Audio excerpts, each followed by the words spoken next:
Welcome to Evart Wildcat Football, exclusively on 60 seconds. 10-4. 10-4.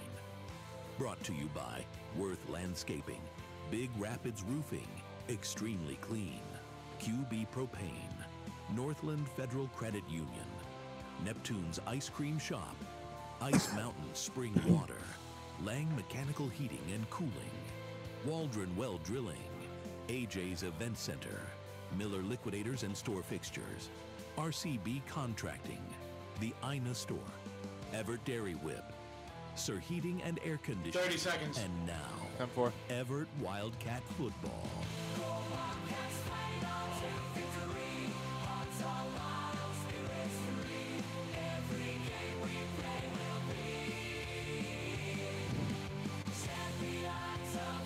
Seconds. In 5. Hello and welcome to week 6 of this 2024 Evart Wildcats football season, where tonight we have Highland Conference action as the Evart Wildcats are back home here at beautiful Osceola Fairgrounds on this Friday evening as they welcome the Beal City Aggies, who come to us from Mount Pleasant. I'm Jackson Hayden, the voice of the Wildcats, and I'm excited to bring you another presentation of Evart football here this evening on B1039. Well, last week was the second road game of the season for the Wildcats, and the first in a few weeks, and they weren't affected at all. In fact, things started out with a bang as the number one passing quarterback in the state of Michigan, Aiden Anderson, opened up the game with an instant connection to Noah Vanderlyn, who took it to the house 68 yards to give the Wildcats an early 6-0 lead. Following another forced 3-and-out by the Wildcats defense, the punt return got busy as it was another 58 yards to the end zone to give the Wildcats a 15-0 lead, not even 3 minutes into the game. Later on in the second quarter, Anderson connected with his running back Cam Swales on a 57-yard touchdown pass down the middle, which gave them a monstrous 27-6 lead right before the end of the first half. Perhaps one of the biggest plays of the entire night was in the fourth quarter when the Wildcats lined up in their own end zone on the 1-yard line, where Anderson found Dershide for a 99-yard touchdown pass to put the exclamation mark on a big, big game. Earlier this week, I sat down with the head coach of the Wildcats, Ben Bryant, to talk about last week's offensive game and about what they're going to do this week to prepare for their big rival tonight. Thanks, as always, for joining me for the pregame show this week. Last week was a lot of fun during that 63-22 win against Manton, wasn't it? Yeah, there was a lot of action in that game. That's a high-scoring game overall, a lot of touchdowns on both sides, and I'm just glad that we came out on the right side of it. Yeah, last week I had briefly mentioned that the game against Manton was kind of a tune-up game before you go through this gauntlet stretch that is the top of the Highland Conference. It was evident that you guys were working on everything from going for 2-point conversions pretty much every time to onside kicks when you were up by a ton. I mean, talk me through the list of things you wanted to emphasize and what stood out to you the most during all of the things that you guys were working on. Well, you're exactly right. We're hitting the hard part of our season right now, and we just had to work on live game time reps of things that we're going to need for the next 2-3 weeks to be ready for Beal City and McBain. We got at the beginning of the season, we made a goal of being conference champions, and we had a slip up in week 2, and now we've got to win out to make that happen. Yeah. And, one more thing on last week's game. Your passing action was back in full swing. You guys had 461 passing yards, and the key target was Noah Vanderlyn this week. Every time he touched the ball, it felt like he was off to the races and finished a yard shy of 200 total yards. You said it last week. People have been paying more attention to Vanderlyn after his season from last year, and that's how Lucas Johnson has been able to be so successful. But last Friday, it was flipped around, and was that the case, or how did Vanderlyn really get out to be as successful as he was, and how is Aiden able to, find him, especially with his main target all season really being Lucas? Yeah, so Noah, obviously we've talked about before, Noah's a great athlete. He's tall, but along with being tall, he's got really long reach. He's got great jumping ability and great speed also. So as a receiver, he's got all those sought-after skills. And I think teams like we've talked about have kind of double covered or given more attention to him, which has opened up Lucas. And now with Lucas Johnson having some big games, they gave us single coverage on Noah, and he showed you why it's really hard as a defensive coordinator to put one guy on him, because he can do things that a lot of kids in high school can't do. No, him and Aiden are really clicking together right now too, and it's very evident in practice. Seems like every ball in game and in practice is thrown between the two of them. They connect on. Yeah. And, one of the things, I think the play that stood out to me the most was and it wasn't to either of those guys, I'm pretty sure, but the 99-yard pass down the sideline. Walk me through that play in particular. I mean, you guys weren't in any need of, points there, but you were backed up in your own territory after fumbling or recovering a fumble on the one. I mean, most people in that scenario run the ball, but you guys just went to the air, and obviously it's been working for you guys all the way up to that point. But walk me through the decision there.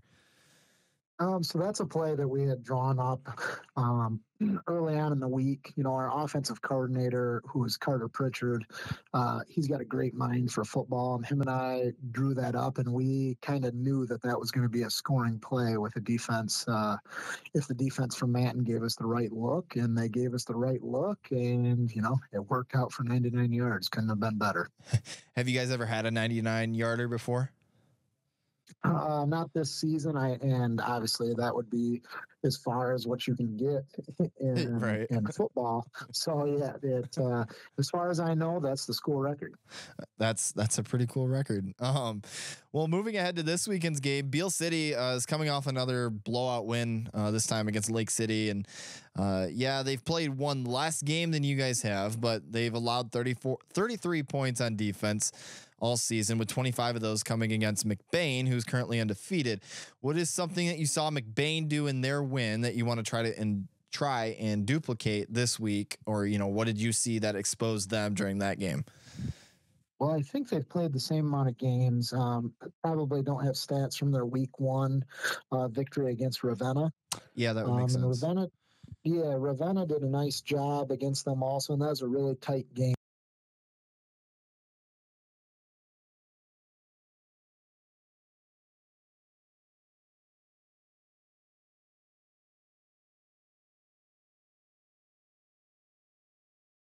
Thanks as always for joining me for the pregame show this week. Last week was a lot of fun during that 63-22 win against Man. I got you, but the interview just stopped right in the middle. A week or more. Lee. I don't know what it did this week. It was I didn't touch anything. All the power you need so that life goes on uninterrupted. That's fantastic. Now, Generac is adding 7 years to their usual 3-year warranty. That means 10 years of service as part of your generator purchase. And now the hot Call spot's Sir not Heating working. and Air Conditioning, your Generac experts, at 989-598-0534. Rest easy with a Generac home standby generator at the ready from family-owned and operated Sir Heating and Air Conditioning in Remus. 989-598-0534. Your friends at Lang Mechanical. Join all of us in hoping for an Everett football. What do you want to do? If I you got a want couple your spots here. heating What do you and want cooling to do? system to be a winner all year long, hold on a get second. in touch with Lang Mechanical, day or night. Cut back to me. I figured out the issue. I should be able to play the last 3 minutes of this interview. Hometown store fixtures are as close as 11071 US 10 in Evart. Miller Liquidators and Store Fixtures not only helps with on-site store liquidations, they have store fixtures like used Lozier shelving, true self-contained coolers and freezers, and they provide delivery and installation, plus sell walk-in coolers and teardrop pallet racking. Supporting the local Everett community for years, both for local stores and the Everett football team. Miller Liquidators and Store Fixtures is a proud local supporter of the Everett football game broadcasts. Go Wildcats! Good athletes and not holes. A lot of teams, especially teams our size, you can find one or two players on their team where you can go, okay, we can really take advantage of these guys. And Beal is not one of those teams. They're pretty solid across the board. And so our game planning becomes different. Instead of planning for 1 or 2 looks against teams that we get players in certain positions, It's more or less, okay, how are we going to sustain drives all the way down the field so that we can score on them? So defensively, what is your plan of attack? Because I mean, your defense looked way better last week against that similar style offense that, you know, Lake City ran all over you guys on. Jackson, you know, and I haven't watched a whole lot of tape, but the little bit that I did see when when they played Pine River, it kind of looks like a similar. Step into the excitement at AJ's I don't know Event what is Center going in on. Everett. Everything is 28 connected, top-notch and then bowling nothing lanes is coming and through. action-packed arcade, food and Now I hear beverage it. with a smashing new It's not experience even coming playing soon. now. Plus, indulge in all-you-can-eat fish on Whatever. Fridays I'm and done Saturdays. trying. Located I'm just done 2 trying to miles do west this of interview Everett on thing. US It never 10. Find us works. on It hasn't Facebook worked for since all week the one. latest updates and Oh, specials. yeah, yeah. Make every moment Just- unforgettable at AJ's Event Center. You can come back to me live after this next Worth commercial. Landscaping, a Okay, 30 second-generation seconds. business, has been a proud supporter of Everett Public Schools and all Everett athletics for more than 25 years. Worth Landscaping. Are you playing the specializes interview in off of the irrigation systems, roadcaster, or do you have an hardscapes, external hydroscape, player? lawn care, It's connected to my commercial snow laptop, ice and removal and in it's the winter. reading on Contact my Josh Worth at soundboard.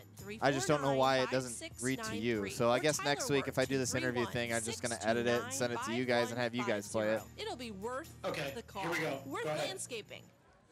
Hello and welcome back to B1039. Apologies for the technical difficulties.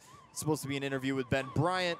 Things just aren't working out the way they were supposed to. But right now we're getting ready for Beal City Aggies and the Everett Wildcats here in Everett, Michigan.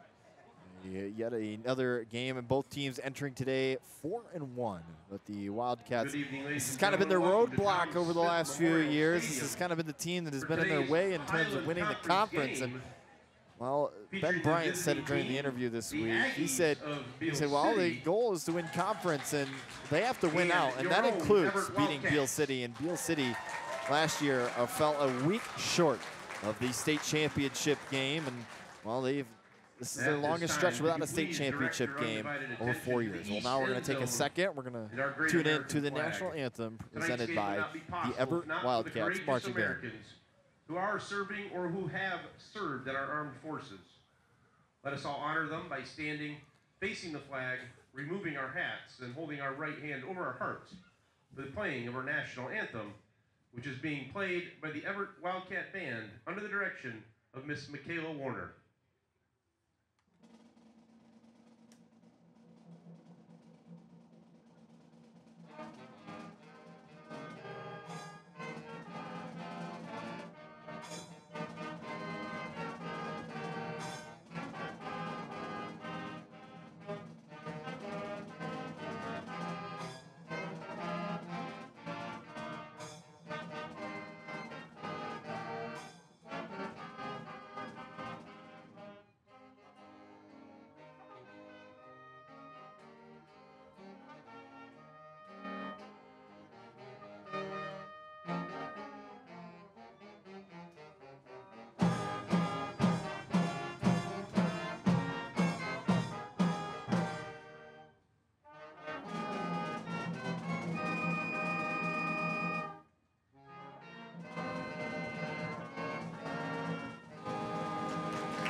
Thank you.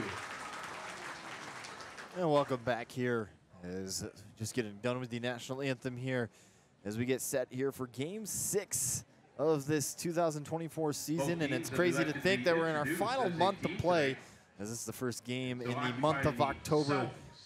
Taking a look here coming up in the next couple of weeks. Just 2 more home games for the Wildcats unless they get to host some home football during the playoffs, but next week they'll head to McBain's with Houghton Lake following that, and then Harrison on the road to end the season.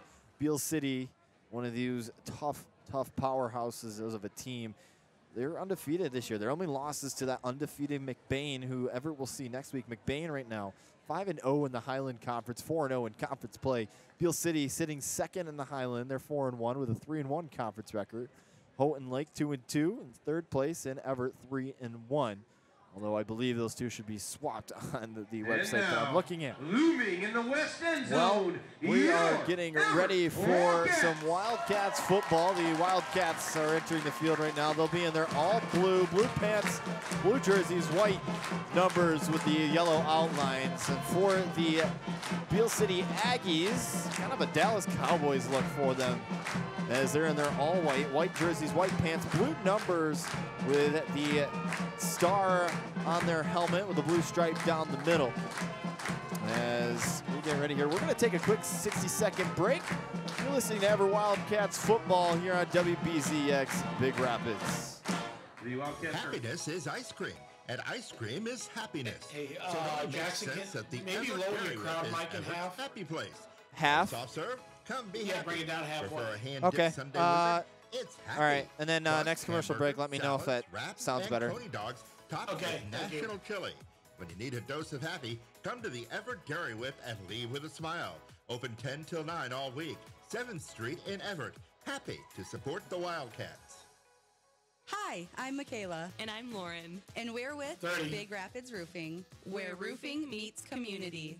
Get ahead of the weather and be prepared for winter. Don't wait until it's too late. Call us today to book your free estimate appointment. Whether it's roofing, siding, windows, doors, or gutters, Big Rapids Roofing has got 10 you covered. seconds. Call us today at 231-629-8088. 5 seconds. Again, don't wait. Call us today at 231-629-8088. Welcome back here on the opening as we get ready for opening kickoff here at the Osceola Fairgrounds here at Everett, Michigan. About 59 degrees here at kickoff. Should get down to, well, not too much colder, just 44 degrees less or so. As we get ready, Dryson Derscheid lining up for the kick as he marks it off. And for the Aggies, Owen McKinney, the senior, will be back deep to receive alongside his Drew Block, also senior for the Aggies. And here we go, big matchup here in Everett, Michigan. The kick is away, short little pooch kick. It'll be received just in front of the 30. He's gonna run it to the outside. He cuts out to the left, and he's got some opening down the sideline, cross the 45 and pushed out of bounds in front of the 40. And a big return for Garrison Zucker, the junior for the Aggies. And that is special teams have given a bit of an issue here for the Wildcats all season long. They've given up a handful of kick sixes, if you will. That's a touchdown all the way back to the end zone. And so the Aggies will set up shop on in plus territory here on about the 37-yard line. And we'll see what this defense for Everett has in store tonight. They have struggled really all season long. Receiver in motion, hands it off to the back, he runs it up to the middle, breaks loose across the 20, cuts over to the left, 15, 10, 5, touchdown, Beal City. And one play, one score for the Aggies, and they are on top 6-0 with 11:42 to go here in the first quarter. Drew Block, the running back. Lineman made a couple of nice blocks, and then Block was able to use those blocks to find the end zone. And now the Aggies, and that is, if you're Ben Bryant, I think it all starts back with that kick return. As they line up for the kick here, Kyle Martin, the senior, left-footed kicker. And now a flag. The defense for Everett, a little jumpy, so interesting things here. But now it looks like the two-point conversion team will enter the field now as the ball moves up a couple of yards. See some frustration from the defense on the Everett side of the things, but for Ben Bryant, this is not necessarily the start you were hoping for. And it starts on that kick return. It's interesting to see that they did a little pooch kick instead of a I look here for Beal City, and they'll just jog it right across the goal line. 8-0 for the Aggies. And man, oh man, the Wildcats find themselves down in a hole here on this alumni day. Not even 20 seconds into the game. Keep it right here, but I wonder if we saw them working on a bunch of different types of kicks last week against Manton in Manton, and you know, it was good to work on those things. But you know, here you have to play it smartly. You know, you have to not play conservatively, but you gotta play a little bit better than that. Kick it back deep, and yes, your kick return defense hasn't been the best all year, but give them a chance. You never know what they could come out. And when Beal City sets up in plus territory and has the ball on their side of the field, it can get dangerous, especially with this Beal City team who's been consistently one of the top teams in the entire state of Michigan, especially Division 7, Division 8, this area for many, many years now. Won many state championships out of this division. They are definitely a powerhouse. They have beaten Evart every year since 2015. For Evart to have this start, you know, it's not how you wanted to go. So we'll see what they have going in store here for now. Dyson Derscheid back deep to return here. Kick going towards the right, and it's fielded very low at the 35, and is running down the far sideline and pushed out of bounds around the 35. Looks like Brandon Magnuson was on the return there. And the Wildcats, it's a high-powered offense, one of the best offenses in the entire state of Michigan, will get ready to go here.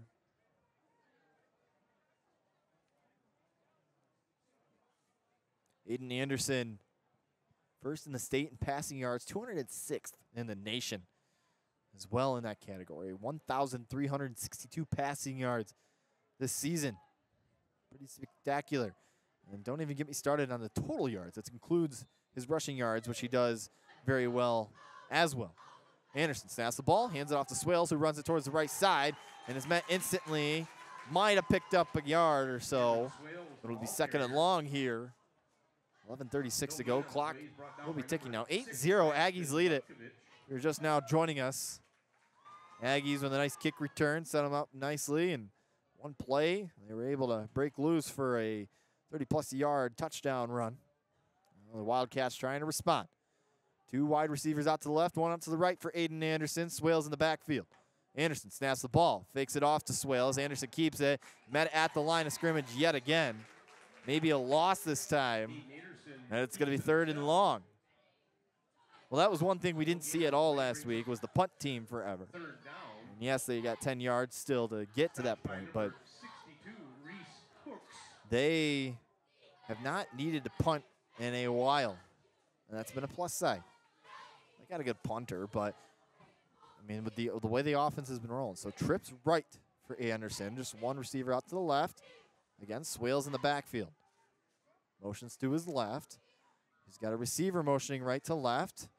Anderson trying to get the defense to jump. He snaps the ball, looking left, throws across the middle, a little bit too high, and it's batted down. Incomplete pass, and it's going to be fourth down. Anderson had a wide open Dyson Derscheid. It would have been enough for at least a first down and plus some, but just had a little too much gas on that pass.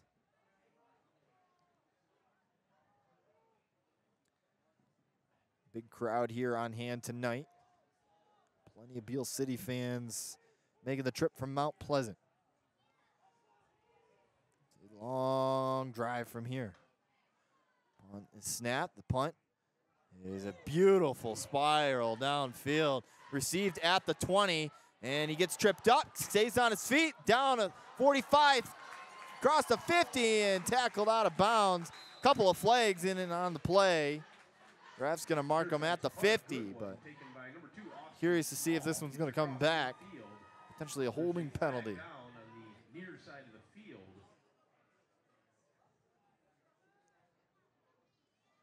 Beal City, 40-minute drive from here, just outside of Mount Pleasant, just northwest of it, and that's going to be an illegal block if you didn't hear it from the public address announcer here at Osceola Fairgrounds. So the Aggies will set up shop at the 29-yard line. And we'll see what kind of look this defense brings out. What kind of adjustments are they going to make? And it's kind of hard to make adjustments at this level, especially when most of the guys that play on offense also play on defense.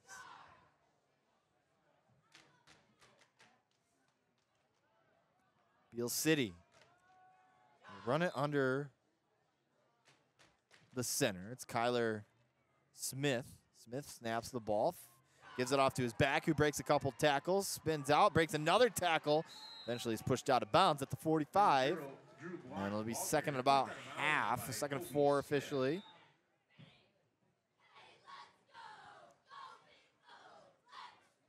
Kyler Smith, the sophomore for the Aggies. A 7-yard gain on the play brings up second down. Of trust in this sophomore running back, or excuse me, quarterback.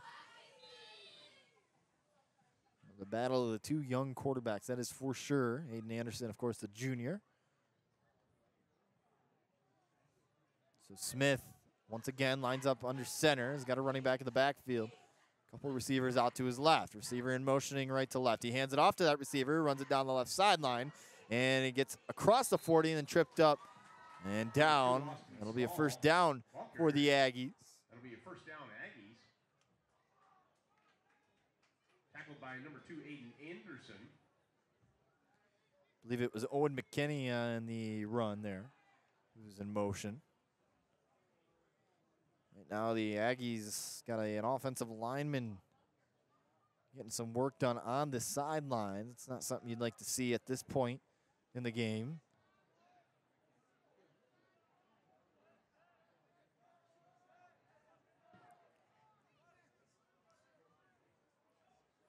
Kyler Smith, another receiver in motion, hands it off to that receiver, runs it down towards the left, gets a block across the 50 and out of bounds.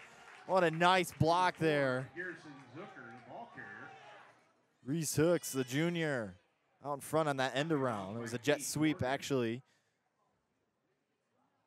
Beautiful block. Not allowed to get a couple of more yards. So Evart, from the 50-yard line. Still really no instant stops or any tackle for losses at this point. Doesn't even really have to be that, but there has not been a carry for less than 2 yards at this point in the game. 9:37 to go here in the first quarter. Second and 2 at the 50. Beal City moving right to left. That helps you paint a picture back at home. Smith, receiver in motion, hands it off to his back, who runs up the middle, and he's met at the line.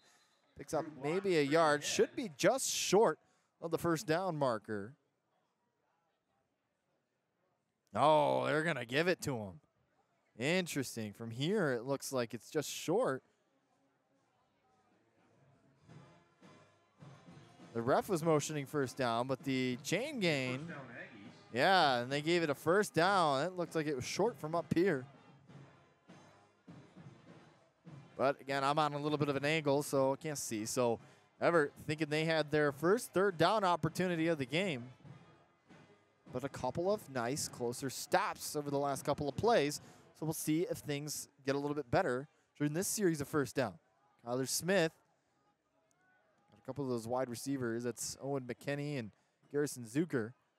Hands it off to another end around wide receiver. Break loose across the 40, 35, 30, pushed out of bounds.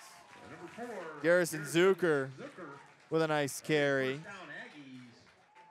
A lot of in-motion offense. And Ben Bryant talked about that during our pregame show. Unfortunately, a lot of you weren't able to hear that tonight. But Ben Bryant talked about they like to play spread. They like to work the outside, the edges.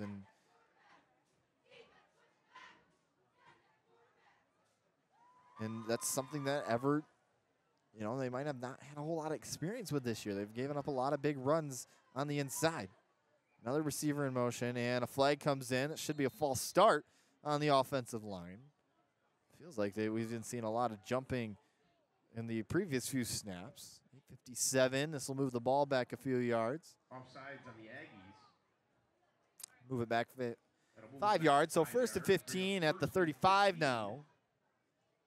8-0, Beal City leads it here in the first quarter. Beal City on their first offensive drive. It was one play for that touchdown. Evart trying to find an answer defensively. If they can't find an answer defensively, this is about to be a very long night for them. Smith, the receiver in motion. He snaps it, he hands it off to the running back who breaks loose. Across 25, 20, 15, 10, 5, and brought down out of bounds. Number 1, Owen McKinney. Owen McKinney on the nice carry.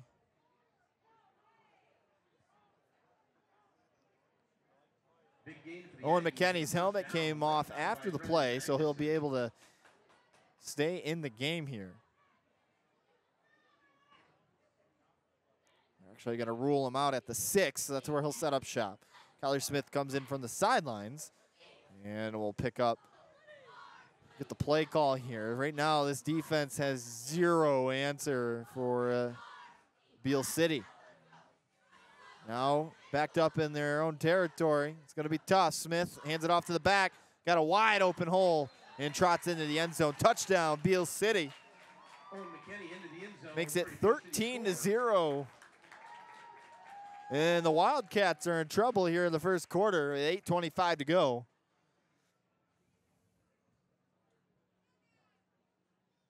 And we kind of knew this heading in. If they couldn't find an answer on defense, and yes, there's still a lot of football left to be played, but if they couldn't find an answer on defense, that Beal City defense is legit. So they're going to line up for the extra kick here, or the extra point rather. Drake. And another flag. Flag down before the snap. And here comes the two-point conversion team. So 2-point PAT attempts for Beal City, and they have been able to draw Evart offsides both times, and now they're going on for the 2-point attempt to try to make this a 16-0 lead.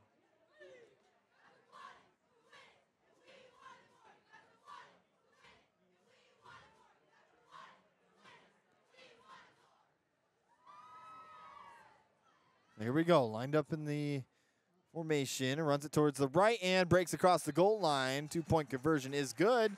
16-0, Aggies lead it here in the first 4 minutes of this game. 8:25 to go here in the first quarter. We're going to take a 60-second break. We come back, we'll have kickoff. You're listening to B1039.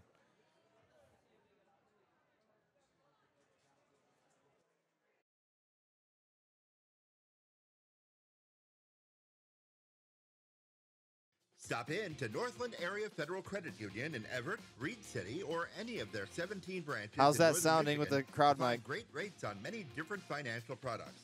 While banks merge more often than you can keep track of and impose increased fees, Northland is a not-for-profit financial co-op committed to helping you save money. They specialize in small business growth and services. Check them out at northlandcu.com. Northland is federally insured by the NCUA. 30 seconds. Stop in to Northland Area Federal Credit Union in Evart, Reed City, or any of their How's my 17 crowd branches mic in working? Northern Michigan to find great It's okay. rates on many different good. financial products. While banks merge more often than you can keep track of and impose increased fees, Northland is a not-for-profit financial co-op committed to helping you save money. They specialize in small business growth and services. Check them out at northlandcu.com. Northland is federally insured by the NCUA. Go. And this kick is bounced and will roll out of bounds at about the 25. Goes out of bounds. This will be, I believe, a flag on the play, so the ball should move up. And, yep, should move up Wildcats will begin 1st and 10 on their own 35-yard line. to the 35. So Evart in decent field position to start, similar field position than it is the last time. Now they find themselves down a 2-possession lead, 16-0 for the Aggies. And Evart, this offense needs to figure it out. Well, they've only had 1 possession, but there was no first downs on that first possession. Anderson with a running back in motion out to the right. He'll throw right. It's tipped up, and it's picked by the Aggies. Garrison Zucker, the junior, with the pick. Looks like there's a flag on the play. If this is against Beal City, Evart is going to catch a break here. And it looks like the offense. Offsides before the pass. So the play was blown dead. So Evart, they call it. So kind of a. That'll move the Wildcats back 5 yards and make it first. Kind of saves them in a way. Hurts them, but saves them. It was an offside, so it'll be 1st and 15. Anderson getting away with one. Just got to relax and make his throws, just like he has been the weeks prior. Anderson with a running back and motioning out to his light. Anderson pump fakes it, throws it deep down the side, man, got him in, and it's overthrown. Anderson's pass looking for Johnson falls incomplete. Lucas Johnson wide open down the field, and Anderson just couldn't connect. Had he connected, that would have been to the house, and man, Anderson just feeling like he's a little all over the place to open the game. Has not completed a pass up to this point. 2nd and 15 here on the 30. We'll see if Anderson tries to do a similar play to that again. Anderson with a running back in motioning to the right, left to right that is. Back to the left. Anderson will throw it towards left. He's got a man. It's caught, and I believe that's Lucas Johnson. And he's brought down just in front of the 40-yard line, so it'll be 3rd and about 5. 3rd and 5. Under 8 to go here in the first quarter. 16-0. Aggies lead it.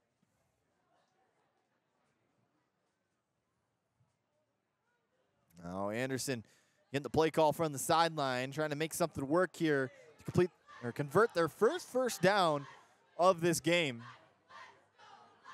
Anderson with the running back in motioning out to the right. He'll throw it to Swales. Swales has got to turn this into something. Swales gets stuffed just in front of the 40. And actually for a loss of about 2. It's going to be 4th and 7. And most likely going to be punting time for Evart. Brings up 4th down and 6 for the Wildcats. And man, if you just go back, the first play really of this drive, Lucas Johnson broke loose and was wide open down the sideline, left sideline, towards Everett's sideline that is, and Anderson just couldn't drop it in the bucket. So it looks like Anderson's lined up. And he's going to roll out to the right. He's going to pitch it. And he's got to try to make it work. And he's tackled out of bounds. Stopped just short of the first down. The ball ends up in the hands of Noah Vanderlyn. So interesting choice to go for it on 4th down here in the first quarter. Now Beal City sets up nicely on their side of the field with a 2-possession lead. A chance to make it 3 possessions. From the Wildcat 42-yard line. Wildcats had their punter in that position, but Anderson was lined up in his normal depth as quarterback. They ran a bit of an option. Kind of felt like everybody was sniffing it out from the start, though. At least that defense. There was a wall of white in the way. So here comes that sophomore quarterback, Kyler Smith. He'll line up under shotgun, running back in the backfield. 2 wide receivers on each side. Wide receiver in motion. Hands it off to his back, who breaks loose down the left sideline. Makes a defender miss across 20, 15, 10. Cuts to the right, 5. And into the end zone. Touchdown, Aggies.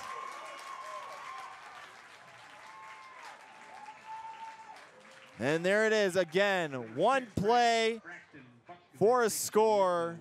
Makes it 22-0 with 6:25 to go here in the first quarter. And things are getting dangerous very, very early here in Evart.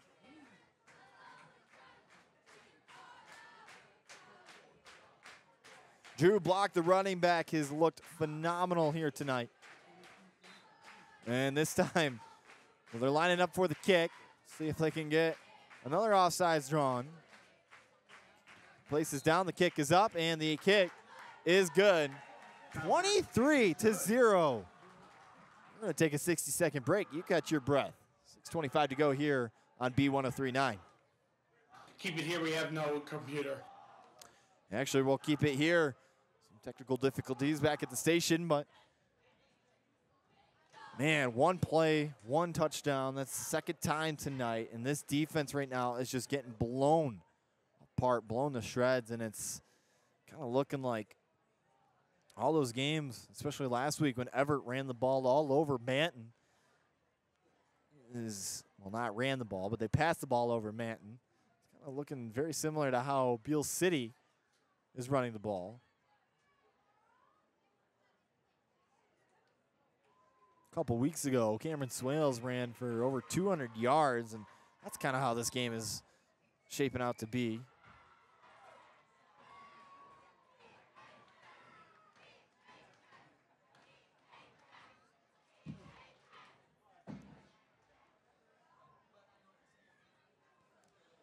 So Beal City lining up here for the extra kick. Evart has to find an answer offensively on this drive. And something tells me they're going to need a couple of stops defensively. I mean, obviously no dub, but and this just goes to show why Beal City has been one of the best teams in this division for so long. Received at about the 20. Makes a couple defenders loose and is brought down just in front of the 35-yard line. The Wildcats will have the ball with 6:20 to go here in the first quarter. But Aiden Anderson, 1 for 4 to start this game. And it kind of feels like he has been a little bit rattled to start this game. And it's not like it's a tough environment to play. He's at home, but big opponent, first big game as a starting quarterback for the varsity football team. I can see why maybe you're a little shaky. Anderson, wide receiver in motioning left to right. Looking right, throws right to that receiver who's in motion, and he's checked down. Pick up about 3. Bryson Derscheid on the receiving catch. 5:30 to go. I don't believe it's a rolling clock at this point with this lead, but could very well be. Man, this Evart needing to find the end zone in this possession if they want to at least entertain the possibility of coming back. Still a ton of football left to be played. Still over 3.5 quarters to be played. Anderson, the running back in the backfield. 2 receivers out to his left. Hands it off to his receiver. His motion actually keeps it. And Anderson gets met. Tackle for maybe a loss of about 1. Tough start to the game for the Wildcats. So 3rd and 7, it looks like. That's about the 38-yard line. And Evart needing to do something here.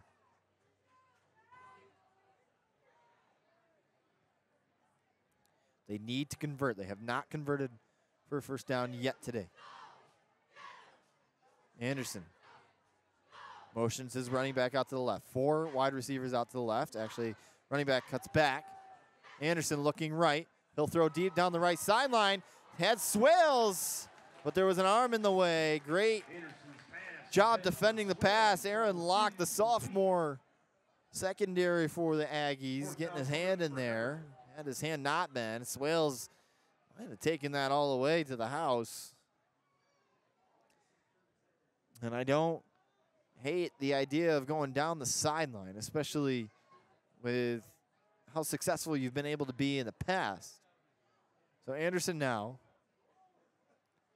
going for it on 4th and 6. Tight end shuffling from right to left. Tight end moving back. And the flag comes in. It looks like the defense. Oh, they're going to call false start on Evart. The entire crowd here was calling for the jump by Beal City. So maybe Evart was doing that just to try to get the jump, but instead they got the wrong jump.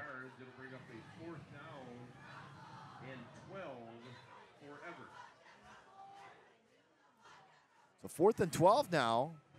We're going to bring on the kicking team. Are they going to go for it? Looks like they're bringing on the kicking team. It's Wise in this territory. So now we're ready to punt this one away. Bryson Derscheid, the kicker. And has a low kick. It's going to take a nice Evart-friendly bounce. And it'll be touched just in front of the 30-yard line. Derscheid's kick down at the 30. So 4 to go here in the first quarter. Beal City leads it 23-0. It's been an unfortunate start to the game for the Wildcats as the Beal City offense comes onto the field.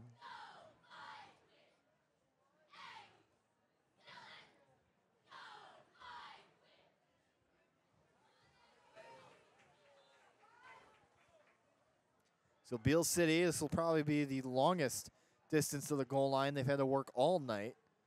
Really set up shop within the 60 yards from the goal line. I believe that's the longest they've had to work all night long. 4 minutes to go here in the first quarter. Kyler Smith snaps the ball. He'll keep it himself. He's looking deep, throws down the right side. It's caught across the 40, makes a defender miss. 35, cuts to the right again, and brought down at the 30.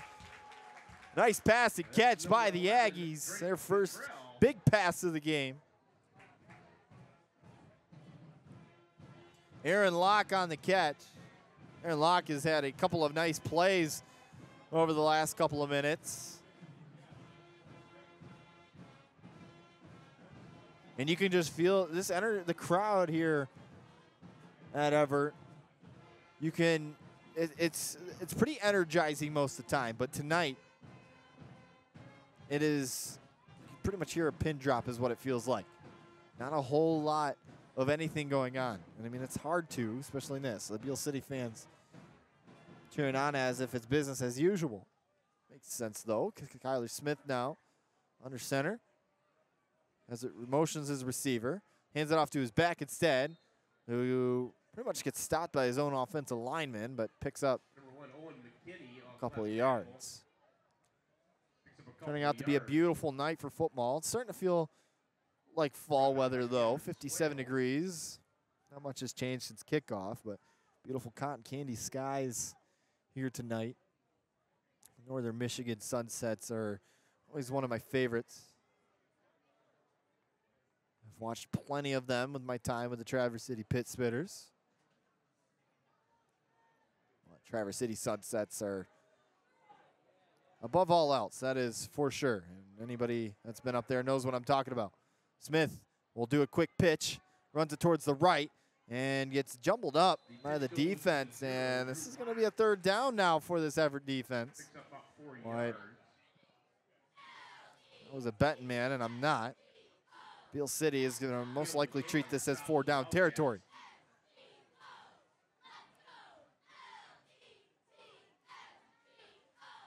It's Kyler Smith getting the play call from his coach from the sideline as he runs it in. So he's one of the tougher things to do as a quarterback. Very energy draining, but it's not feeling like that here tonight for the Aggies. 1:45 to go here in the first quarter. 23-0 lead for Beal City. Another in-motion receiver. He'll hand it off to the receiver who's on the end around. Makes the defender miss across the 15-10 and out of bounds at about the 8-yard line. Another big pickup for another first and down for the Aggies. First and goal officially. 1:30 to go.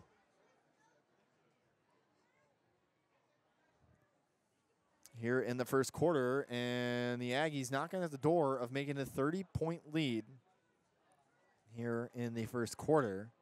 We have not seen a lead like this from anybody yet this season.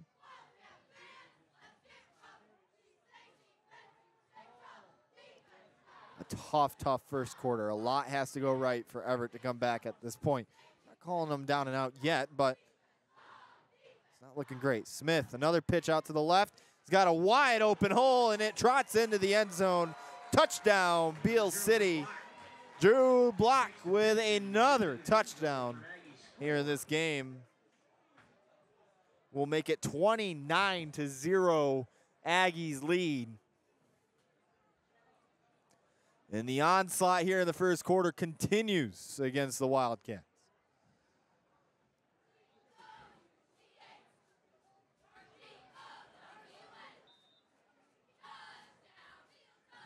Aggies will come on for the extra point, assuming there's no offsides penalty for Evart. Trying to make it a 30-point lead with a good kick here. Ball is snapped, and there's a flag on the play. And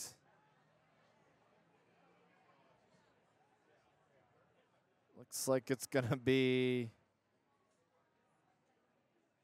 on Evart again, but Beal City is going to decline it, and they're going to keep the kicking team on the field, but a chance, once again, to make it a 30-point lead here with 48.3 seconds to go here in the first quarter. Beal City has trampled all over the Wildcats tonight. The snap, place is down, the kick is up, and the kick is good. 30-0, Aggies lead it. We'll take a quick 60-second break. You listen to Everett Wildcats football here on B1039. It's knowledge and expertise to drill a well, and that's why folks around here trust Waldron Drilling, a fourth-generation, family-owned business since the 1930s. Waldron Drilling can drill from 4-inch up to 24-inch wells, offering free estimates for new installations. Voted Osceola County's favorite well driller for the past 5 years. Quality, customer satisfaction, safety, and honest work. That's the Waldron way. Waldron Well Drilling of Evart at waldrondrilling.com or call 231-734-5168. Transform your space with Extremely Clean, your go-to for impeccable interior room painting projects. Schedule your room before the fall rush with a keen eye for detail and a commitment to excellence. The team at Extremely Clean will bring your vision to life. Don't miss the opportunity for a fresh, vibrant new look. 10 seconds. Call 231-408-5943 to schedule your quote today. 5 seconds. Extremely Clean, where you say it, we spray it. 48.3 seconds to go here in the first quarter. Aggies lead it 30-0. Evart right now with zero answer to really anything at the moment. So they'll have to try to fix it on the go. A beautiful kick down the right sideline. It's going to bounce. They're going to pick it up right at the 5. Really have no choice. And they're going to miss a couple of tackles, and he's brought down between the goal line and the 5-yard line. There is a flag on the play. And Evart, I'm sure, is hoping this is against Beal City. Otherwise, Evart is going to be pinned back very, very, very, very, very deep in their own territory. However, a week ago, Evart did turn something as they were pinned back at the 1 and do a 99-yard pass and catch for a touchdown. Two completely different types of teams, though.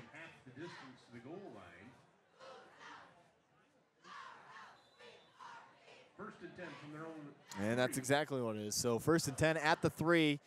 Aiden Anderson trying to turn something into here. Anderson snaps it, looking left, throws deep down the left sideline. Got a man wide open. It's caught across the 50, 45, and brought down in front of the 40. And, man, what a way to flip the field. It was his man, Noah Vanderland, down the Evart sideline. And Evart finally connecting on one of those big explosive plays. They've had a couple of chances here tonight, just have not been able to connect. So, well, they're on the other side of the field very quickly now. 30 seconds to go here in the first quarter, trying to break that scoreboard for the first time. Different running back in the backfield. That's Noah Vanderland. He motions out to the right. 4 wide receivers out to the right. Screen pass out to Vanderland. Vanderland's going to keep it. He's going to run towards the right, towards the sideline. Makes a defender miss. Jumps, and did he get the first down? See. Brought down by number 13, Tyler. Brought down inside, inbounds. As the final few seconds tick off here in the first quarter. There's the whistle. At the end of the first quarter, Aggies lead at 30-0 over the Evart Wildcats. However, the Wildcats driving down the field. We're going to take a 60-second break. When we come back, we'll have the start of the second quarter. You're listening to Evart Wildcats football here on B1039. Neptune's Ice Cream Shop in downtown Evart carries premium hand-dipped ice cream. With indoor seating, choose a single flavor or go wild for their waffle nachos or flights with 3 to 5 flavors of ice cream. Well, thanks for coming out, folks. They also offer mini donuts, milkshakes, and $5 to $12 lunch specials with wraps, tacos, sliders, chili, and dogs. Downtown Evart, Neptune's Ice Cream Shop. 30. Just like the Wildcats team, we know that hard work, dedication, and a little hometown pride can achieve amazing things. Ice Mountain is cheering on the Wildcats as they take the field tonight, and we invite you to join 15. in showing your support. At Ice Mountain, we're more than just a business. We are part of 10 seconds. And together, we win. Let's make some noise for the Wildcats. 5 seconds. Well, Evart trying to break the scoring column for the first time tonight as they'll flip the field. Evart working from right to left. They'll set up shop on the 31-yard line here to start the second quarter. Big 30-point deficit. Evart, 2 big plays. 70 yards worth. Got a quick whistle here. Chain gang didn't understand the situation. They have to await them. But trips left. One wide receiver out to the right. Running back in the backfield as well. Fresh 12 minutes on the play clock. Evart trying to score for the first time tonight. They have not been shut out in a couple of weeks, at least in a quarter. See what they have in store here tonight in the second quarter and see if that, most importantly, it's that defense. The defense start getting stops, and you can start focusing on how you're going to piece things with the defense or offense. Anderson snaps the ball, looking left. He's going to go deep down the left sideline. He has to come in, tried to do the one-handed catch. And Noah Vanderlyn couldn't come down with it. Ball a little bit overthrown there. There's a flag on the field. Near the Wildcat backfield. Sure, this will be a holding penalty. It's in the backfield here for the Wildcats. So it was roughing the passer. Yep, holding penalty.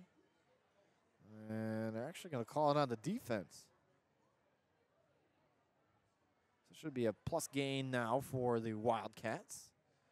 That helps them out, especially on this drive that they were at the 1-yard line, backed into their own end zone. Aiden Anderson throwing deep down the sideline to Noah Vanderlyn, who took it about 60 yards, and then the call goes against the defense.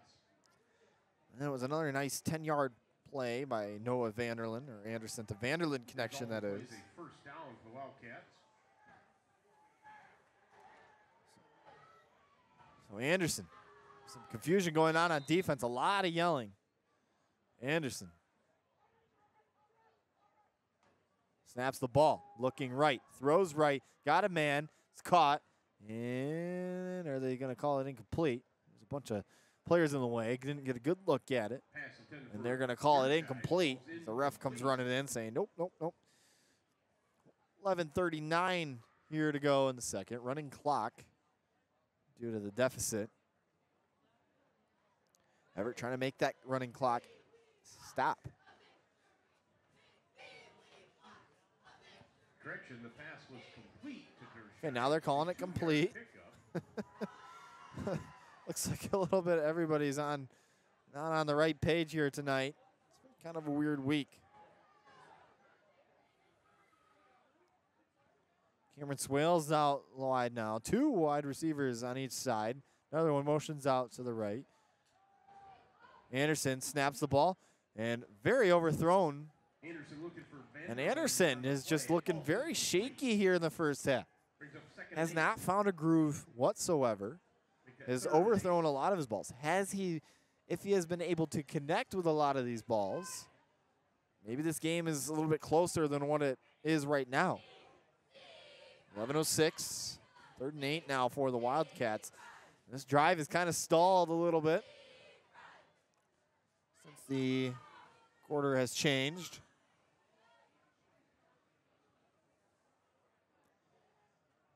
Two wide receivers on each side. Swales in the backfield. Anderson snaps the ball. Pump fakes to the left. Throws deep towards the end zone. He's got double coverage and overthrown yet again. Anderson looking for Vanderlyn in the end zone. Vanderlyn. Ball's incomplete. And I think the secondary is starting to sniff out what Everett's trying to do here. Noah Vanderlyn doing his best. He's been able to get to his spots, but right now his quarterback and him just aren't on the right page, same page. Lucas Johnson's been quiet over the last couple of games. Haven't seen him, Johnson, to Anderson connection a whole lot. Maybe something will change here on 4th down. 4th and 8. 10:59 to go here in the second quarter. 30-0 Aggies lead. Anderson snaps the ball, looking right. He's going to throw right. Got enough for a first down and almost breaks the tackle, but is brought down. Should be 1st and goal for the Wildcats. Their first and goal of the night. We'll see if they can get some points out of this.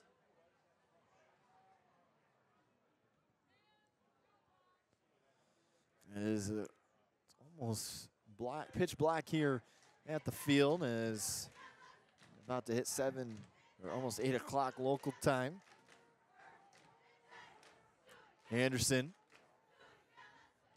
Swales in the backfield with him.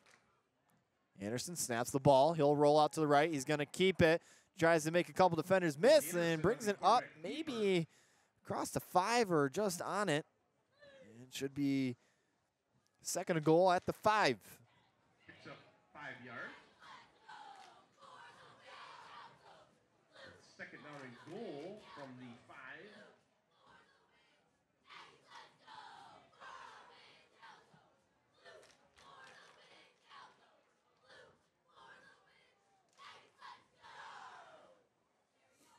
Ten minutes to go officially here in the first half. Evart trying to cash in here in the red zone. First red zone trip of the game. Anderson snaps the ball. Looking right, throws right, picked and dropped. Man, Anderson getting away with one. Garrison Zucker with the ball in his hands and a bunch of green grass in front of him.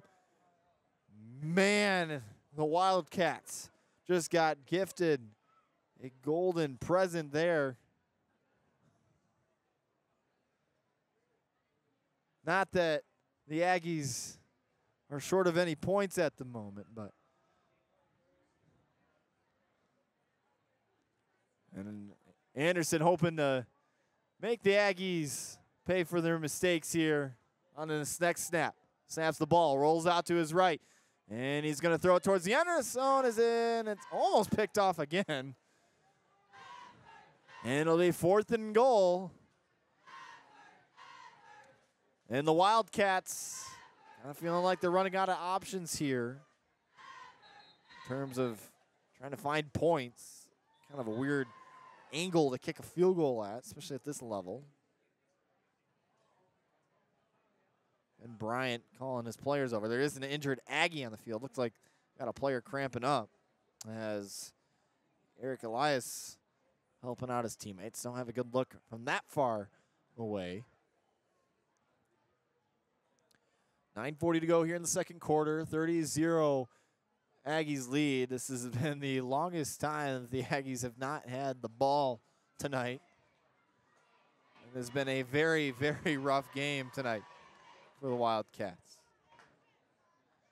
Definitely not the showing you had hoped to start out with against potentially your biggest rival of the season.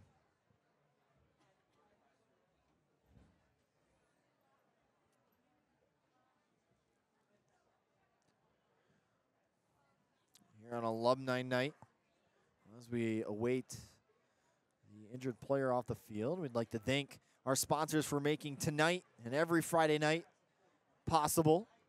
Worth Landscaping, Sir Heating and Air Conditioning, Ina Store, Evart Dairy Whip, Northland Area Federal Credit Union, QB Propane, AJ's Event Center, and Big Rapids Roofing. If you'd like to be a sponsor of these Friday night light games, call your best friend Jen at 231-796-1103. 231-796-1103. Still an injured player down on the field. Now Everett's going to huddle up around Ben Bryant as they discuss things. The head coach for the Aggies will jog over to his injured player. A couple of them will.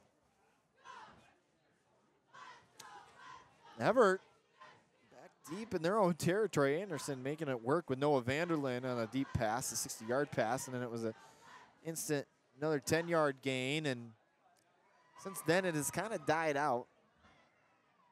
We're able to find themselves in the red zone, but not a whole lot of runs. Only one run for this offense for the Wildcats, as they just have not been able to break loose unless it's down the sidelines against these Aggies defense. And unfortunately, you can't keep relying on the deep ball.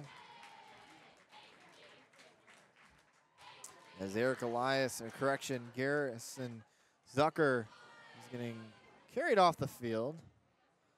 He's kind of just has one foot down, but he's really holding that left leg out. So hope it's nothing too major. Did have a teammate trying to stretch his leg out as if it was a cramp, but I'm feeling if it was a cramp, he would at least be trying to walk it off.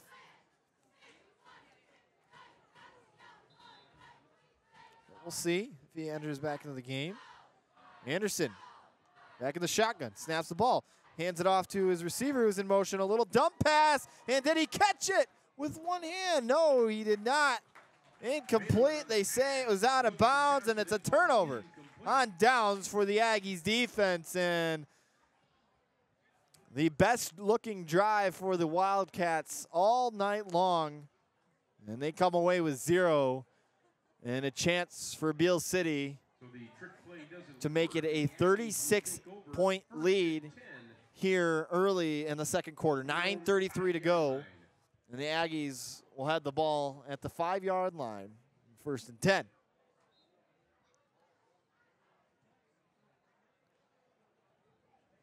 Tough going for the Wildcats tonight. We'll see if their defense can come away with a stop, especially in this part of the field. That would be huge for them.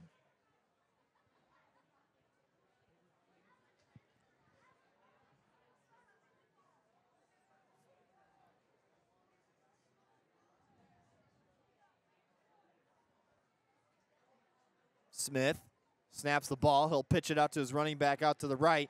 Across the 5, slips a tackle, across the 10, and is swallowed up by a couple of Wildcats. Number 0, Drew Block, ball carrier. Picks up about 5 or so. Drew Block, not to get confused with Drew Lock. A 5-yard pickup. Picks up 5. 30-0, second quarter. About 9 minutes to go left in the half.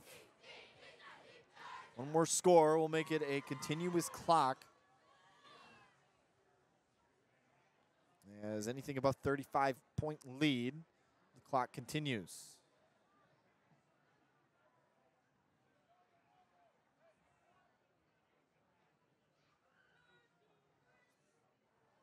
Smith in the shotgun, trying to get the jump. They hand it off to the wide receiver who is in motion on the end around, and he breaks loose across the 20, 40, 50, and finally, where is he at? Across the 45, and finally brought down at the 40. And the Aggies' offensive reign continues here tonight as they get it down all the way to the 39. And this defense just has really no answer at this point in time. And I'm sure it's frustrating, especially with how well really the big plays has kind of been an issue forever. But they've been able to keep a lot of opponents under 25 points all year long. Nobody has scored 30 on Evart all season. The highest, Lake City, put up 27. They snap the ball, and gets pushed out just in front of the 35-yard line. 8:11 on the clock. Pushed out of bounds by number 3. But for Beal City, their defense, one of the best in the division, with the exception of that McBain loss. In conference play, they've only allowed 8 points, and that was to Lake City last week. Otherwise, in conference play, Beal City is averaging north of 40 points a game.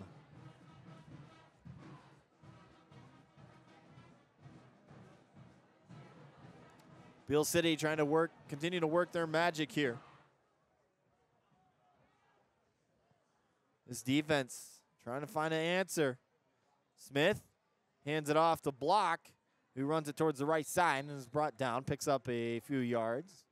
Make it 3rd and short here.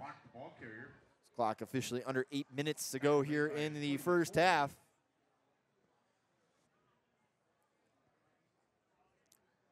These Evart fans need to get off their feet, or get off their seat.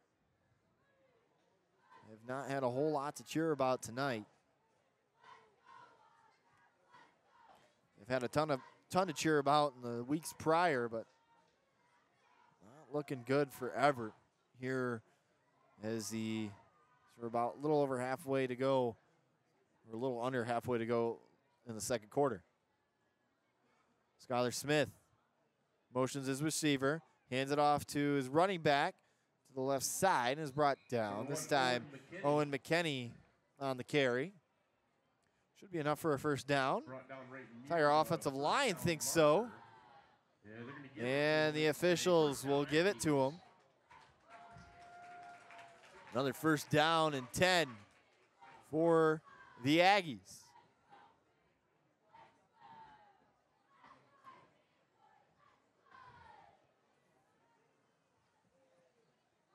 In years past, Evart has played Beal City very tightly. Nothing quite like this. Last year was a dominant win against Evart, a 30-14 win, but they snapped the ball and they hand it off to the back, and as he met at the line, that's the first time tonight he was met at the line of scrimmage. Defense maybe finding a little bit of a groove now. No gain on the play, brings up 2nd and 10. For many years now, these two teams have been, it kind of has felt worlds apart. A couple of years ago was the tightest, one of the tighter games that Beal City has played against them.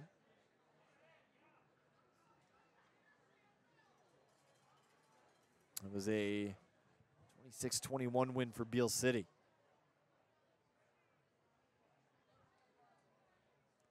Wide receiver in motion again. Skyler's going to keep it. He throws deep down the sideline, and it's tipped up and broke off. And that breathes some life into this crowd. Pass broken up by Dallas Langworthy. Dallas Langworthy with a nice stop there defensively. If it wasn't for his hands, that would have been another 6 for the Aggies.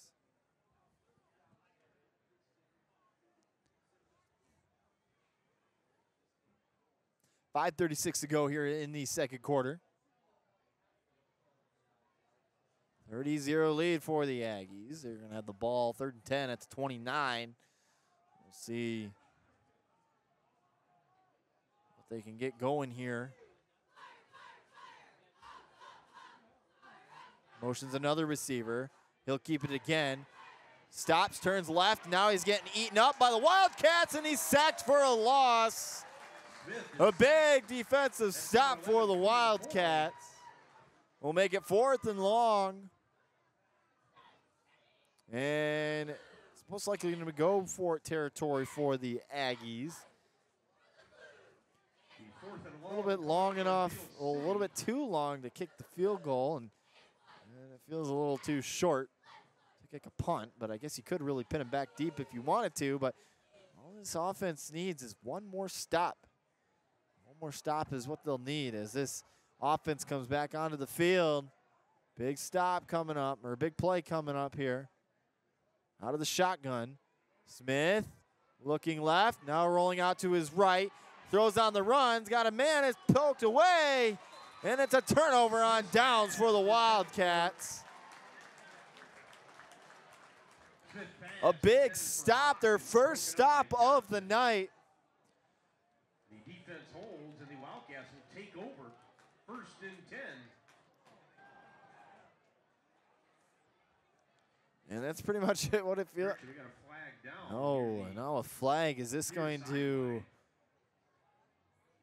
This might throw away any opportunities of the Wildcats potentially getting the ball back.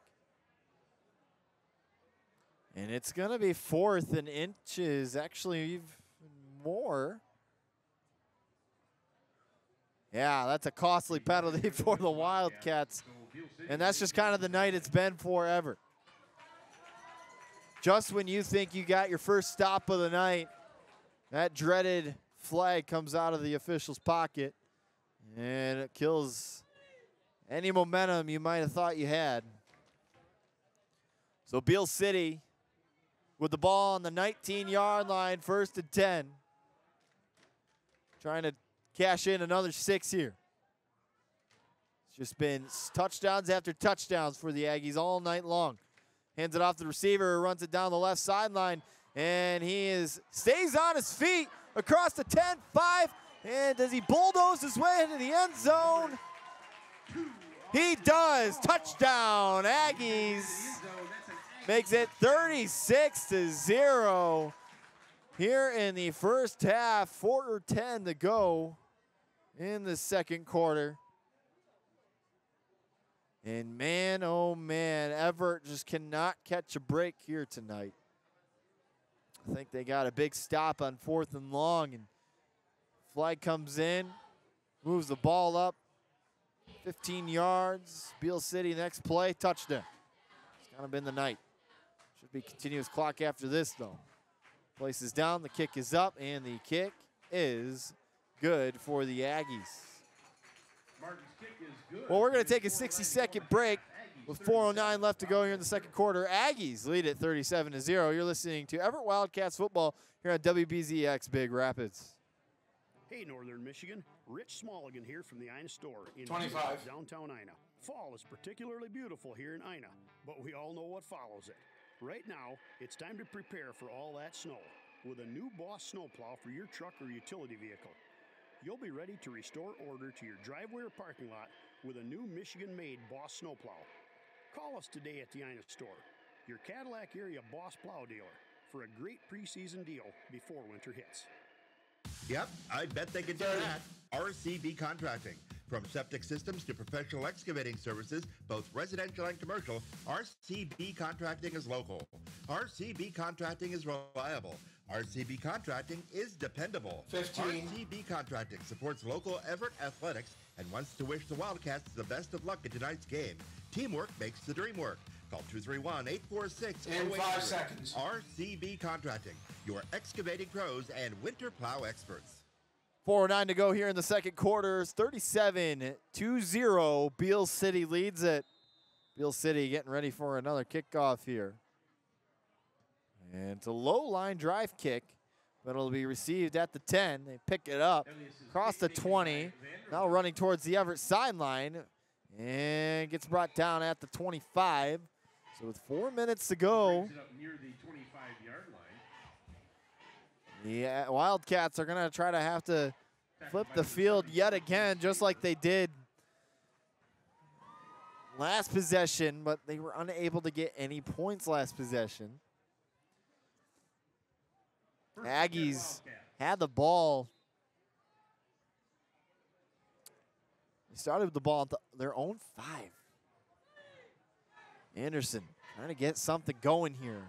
Wildcats have not gone into halftime all year scoreless. Trying to continue that trend. Anderson throws over the middle. Got a man. It's caught, but dropped, and they're calling it incomplete. Evart thought they might have had a fumbled there, but Noah Vanderlyn is down right now.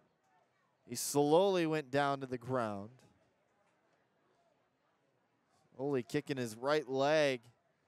His face held down to the ground. Vanderlyn very slow to get up, and I think he just kind of got met with a brick wall by one of the defenders there by the Aggies. Right now, you kind of see it. I mean, this Aggies team right now, a brick wall is pretty much what they are.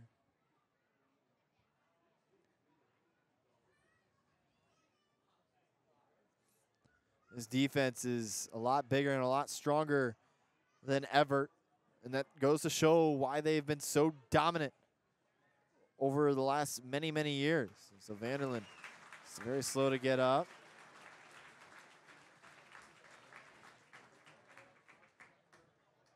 And he'll walk very gingerly off the field. And so there goes one of the big targets for Aiden Anderson and in this passing game. So you're going to be looking for Lucas Johnson most likely. Brendan Magnuson and Dryson Derscheid are your next couple of options, as well as Cameron Swales.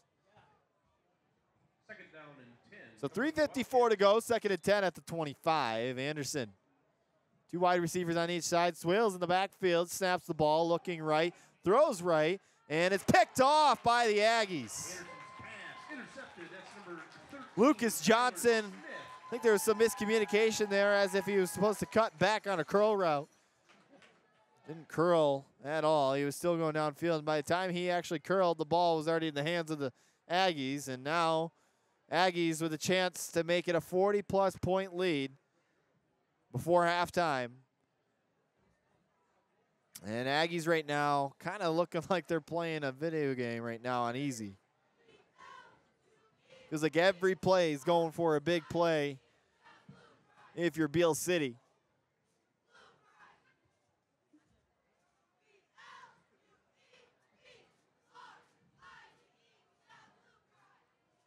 See what Beal City does here on 1st and 10 at the 30. They'll snap it off on a little bit of a jet sweep motion. Got a couple of blocks across the 30, 25. Trying to make another across the 20. Tries to spin and is brought down just in front of the 25. Receiver that was on the run there is now slow to get up. Grabbing at his left knee after the spin move. I'm sure the grass is maybe a little bit slick right now with the darker it gets, the more moisture there is. And that play is going to come back. So Evart catching a break here as a holding penalty is called.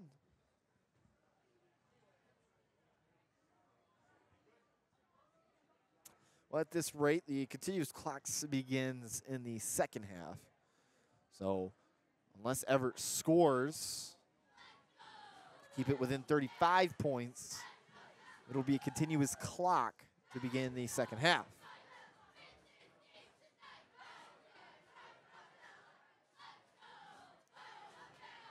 The Aggies will replay first down. So it'll be 1st and 18 at the 43-yard line now. Aggies moving left to right from our viewpoint. Smith hands it off to the back, who runs it up the middle and gets pushed back. It'll be 2nd and long now. Running back is stood up by number 70, Gil McKay.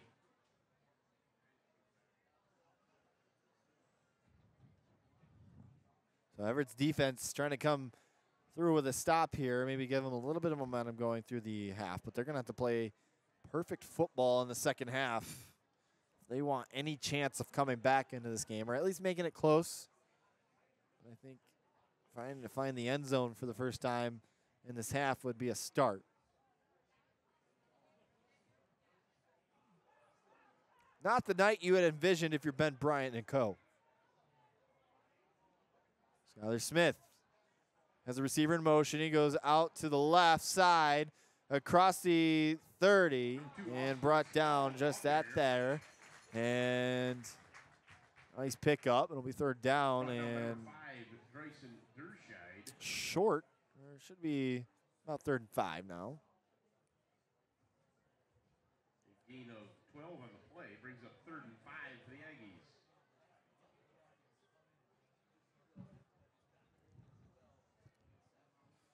Quiet night for Evart. For these crowds, this offense, the defense, everything. Here on alumni night, you know, it's got a lot of former Evart natives in town trying to show off. Aggies with another receiver in motion, and now he's break loose down the sideline again. 10-5, touchdown, Aggies. And the offensive put-out continues, makes it 43-0 with 1:48 to go here in the second quarter.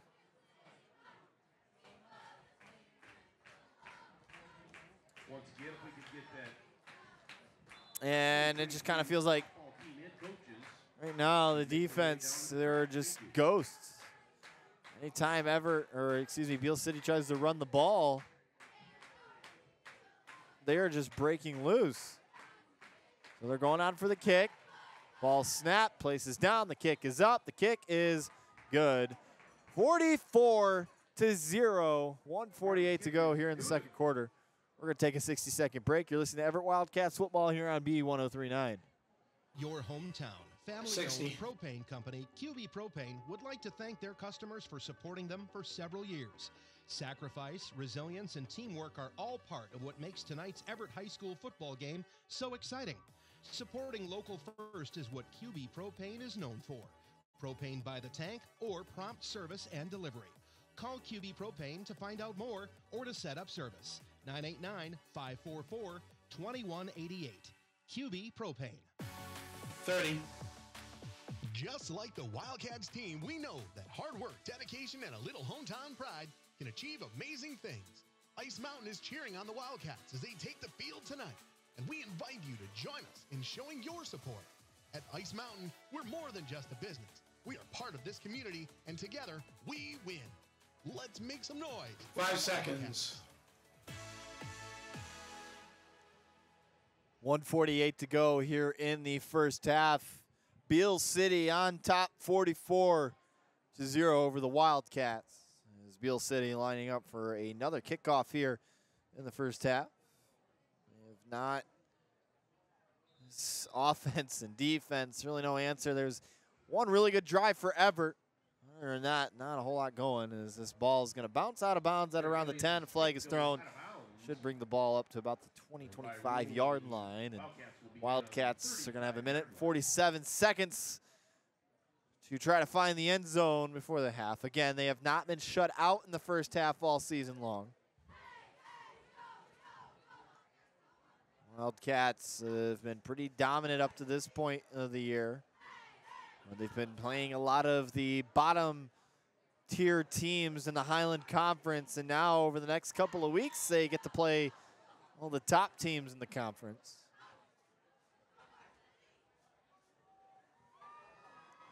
Anderson trying to get something going here. He snaps the ball, looking right, looking left. He's going to keep it himself as he runs it up the middle, across the 40, across the 45, and enough to make a first down.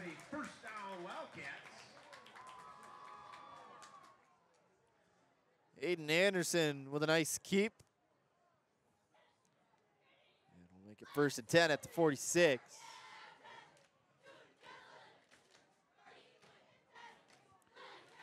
Anderson, again, 2 wide receivers on each side. Swales in the backfield with him. Anderson snaps the ball, looking left, pump fakes left, throws deep down the left sideline. Nobody's looking, and out of bounds. And I think Aiden Anderson's starting to see some ghosts as well. You kind of start feeling the crowd being a little bit restless here now at Osceola Fairgrounds. 2nd and 10 with 1:16 to go here in the first half.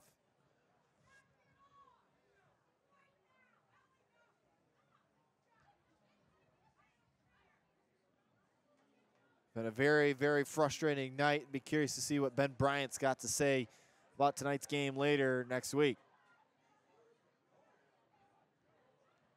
Anderson snaps the ball, looking right. He rolls out to his right now. He'll throw on the run, tries to throw it to Swales, but ends up being a check down. And Anderson right now just all over the place, just not looking like himself. He's usually pretty high up there in completion, in terms of completion percentage, but tonight I feel like I can count on one hand with how many times he's completed a pass.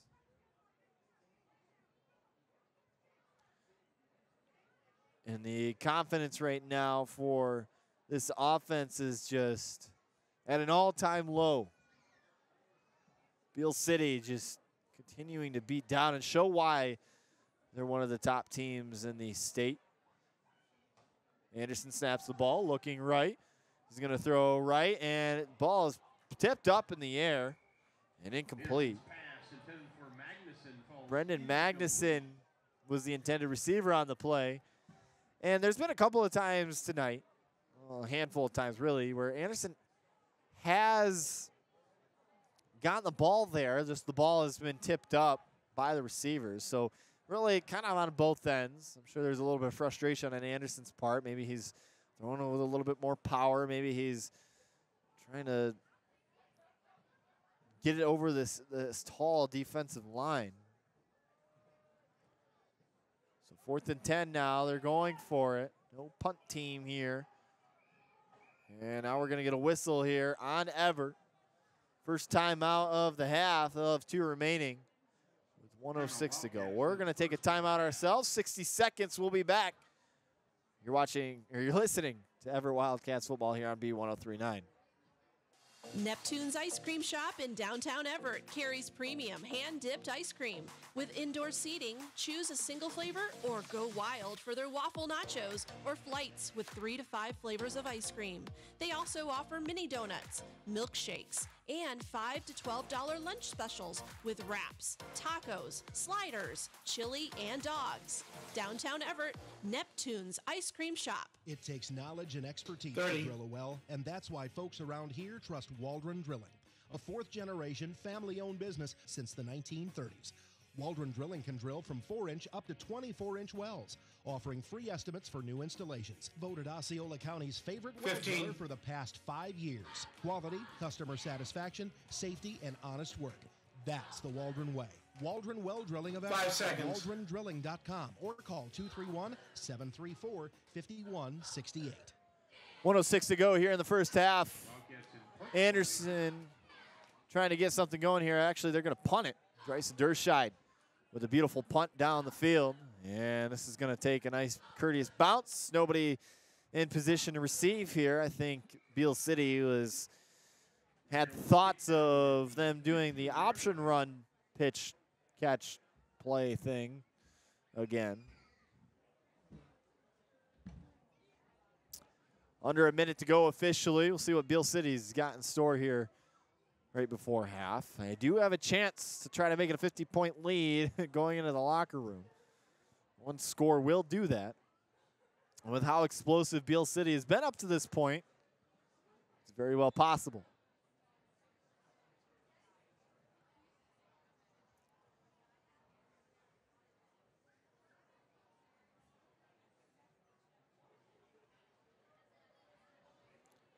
So Beal City comes to the line.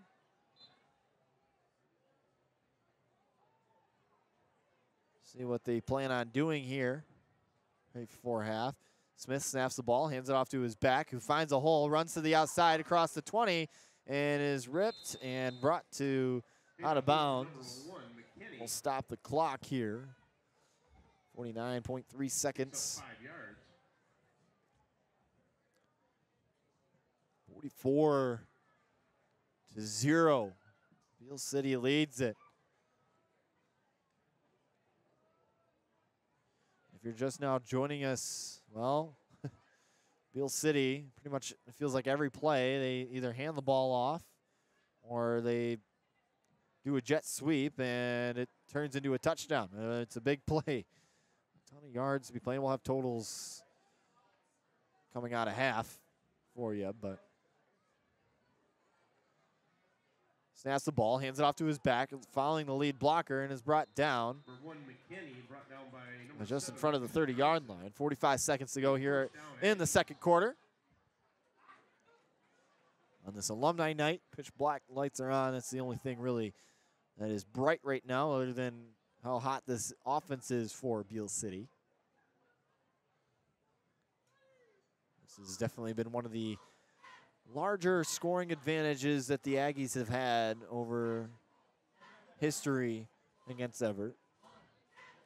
And Evart trying to snap that winning streak here tonight for Beal City. It doesn't look like it's going to happen, at least at this rate. Smith snaps the ball. And a fumble on the play. Beal City jumped back on it. Looks like the center did. And that's the end of the first half. So as we head to the locker room, Beal City 44, Evart 0. Not a whole lot to recap right now. Just a lot of scoring on Beal City's end. We're going to take our halftime show. We'll have a little something from the MHSAA. We'll come back with in about 15 minutes or so. We'll have some totals for you. And you're listening to Evart Wildcats football here on B1039. Sir Heating and Air Conditioning cares about your peace of mind. And a Generac home standby I'll put my headset on around 8:35, okay? Life-threatening events Sounds that happen good. to you and your family is loss of power. Maybe a few minutes, maybe a week or more. But take comfort that your Generac automatic home generator is always ready to provide all the power you need so that life goes on uninterrupted. And now Generac is adding 7 years to their usual 3-year warranty. That means 10 years of service as part of your generator purchase. Call Sir Heating and Air Conditioning, your Generac experts, at 989-598-0534. Rest easy with a Generac home standby generator at the ready from family-owned and operated Sir Heating and Air Conditioning in Remus, 989-598-0534. Your friends at Lang Mechanical join all of us in hoping for an Evart football victory. If you want your heating and cooling system to be a winner all year long, get in touch with Lang Mechanical day or night. 231-388-0632. And go Wildcats! Another entry into the football record book, and the soccer postseason puts foot to ball in just a few days. I'm John Ross, and this is This Week in High School Sports, powered by the Michigan Achievement Scholarship. Wesleyan John Glenn's James Phillips Jr. returned an interception from one end zone to the other for a touchdown against Wayne Memorial last Friday. Now, if you're like me, when you saw that play or read about it, you thought, is that a record? How many people have done that before in Michigan? And who keeps track of all of that? Well, MHSAA.com has all of those answers and more for all of the sports we sponsor, not just football. In this case, Phillips's pick six ties the record for the longest interception return for a touchdown, 100 yards, set 40 times in history. Birmingham's Tom Tracy was the first to do it against Hazel Park in 1951. The only time it's happened in an MHSAA final was in 1991, when Battle Creek Penfield's Jason Livengood did it against Negaunee in Class CC. All of those interception returns go into the book as 100 yards, even if the pass is picked off deep in the end zone. That's the same for kickoff and punt returns and fumble returns. It's the standard used by the National Federation of State High School Associations and how the MHSAA determines all records. Schools must submit statistics on record-worthy performances, which are evaluated to see if they fit NFHS criteria and MHSAA standards. To see the record book for any of our sports, log on to MHSAA.com. Click on that sport and then click Records. You'll see team and individual records, championship game records, and coaching records. And if you have a record to submit, you can email it to us at records@mhsaa.com. But please be sure to include as much documentation as possible, including a copy of the scorebook, the yearbook, even a newspaper article. It's time for Game Balls, when we highlight a trio of standout performances from the past week. First, Midland Owl's Victoria Garces.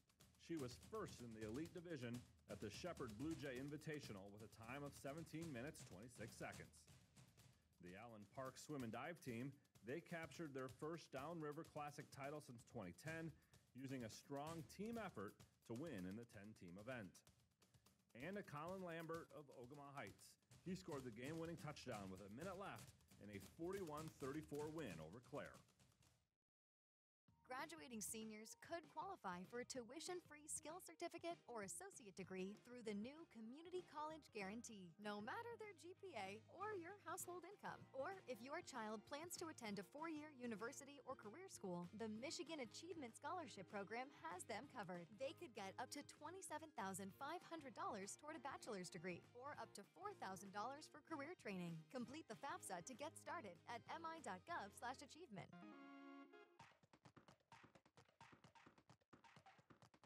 Our weekly Be the Referee feature takes a look at the fine art of officiating with registered official Paige Winnie. We're on the golf course today, and our approach into 18 has gone from bad to worse. Or has it? Our shot lands in a puddle in the middle of a bunker, which certainly isn't good. But because water in a bunker is an abnormal course condition, we're allowed free relief. We're able to go to the nearest spot of relief, no closer to the hole, and drop within a club's length of that spot. while still playing from the bunker. Or relief can be taken outside of the bunker, no closer to the hole, and within line of shot, but a penalty stroke is added.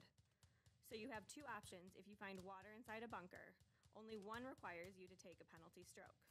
Of course, the best course of action is to avoid the bunkers altogether. Thanks, Paige. Now more than ever, we need officials. If you're interested, please go to the MHSAA website now to register. District play for boys soccer starts Wednesday, October 9th. The brackets for each of the 4 divisions were released on Sunday, and each district is seeded using the Michigan Power Rating. Brackets and team info is all available at MHSAA.com. 32 district winners in each division will advance to regionals, which start October 22nd. The semifinals are Wednesday, October 30th, and all 4 finals are Saturday, November 2nd, hosted at Grand Ledge High School.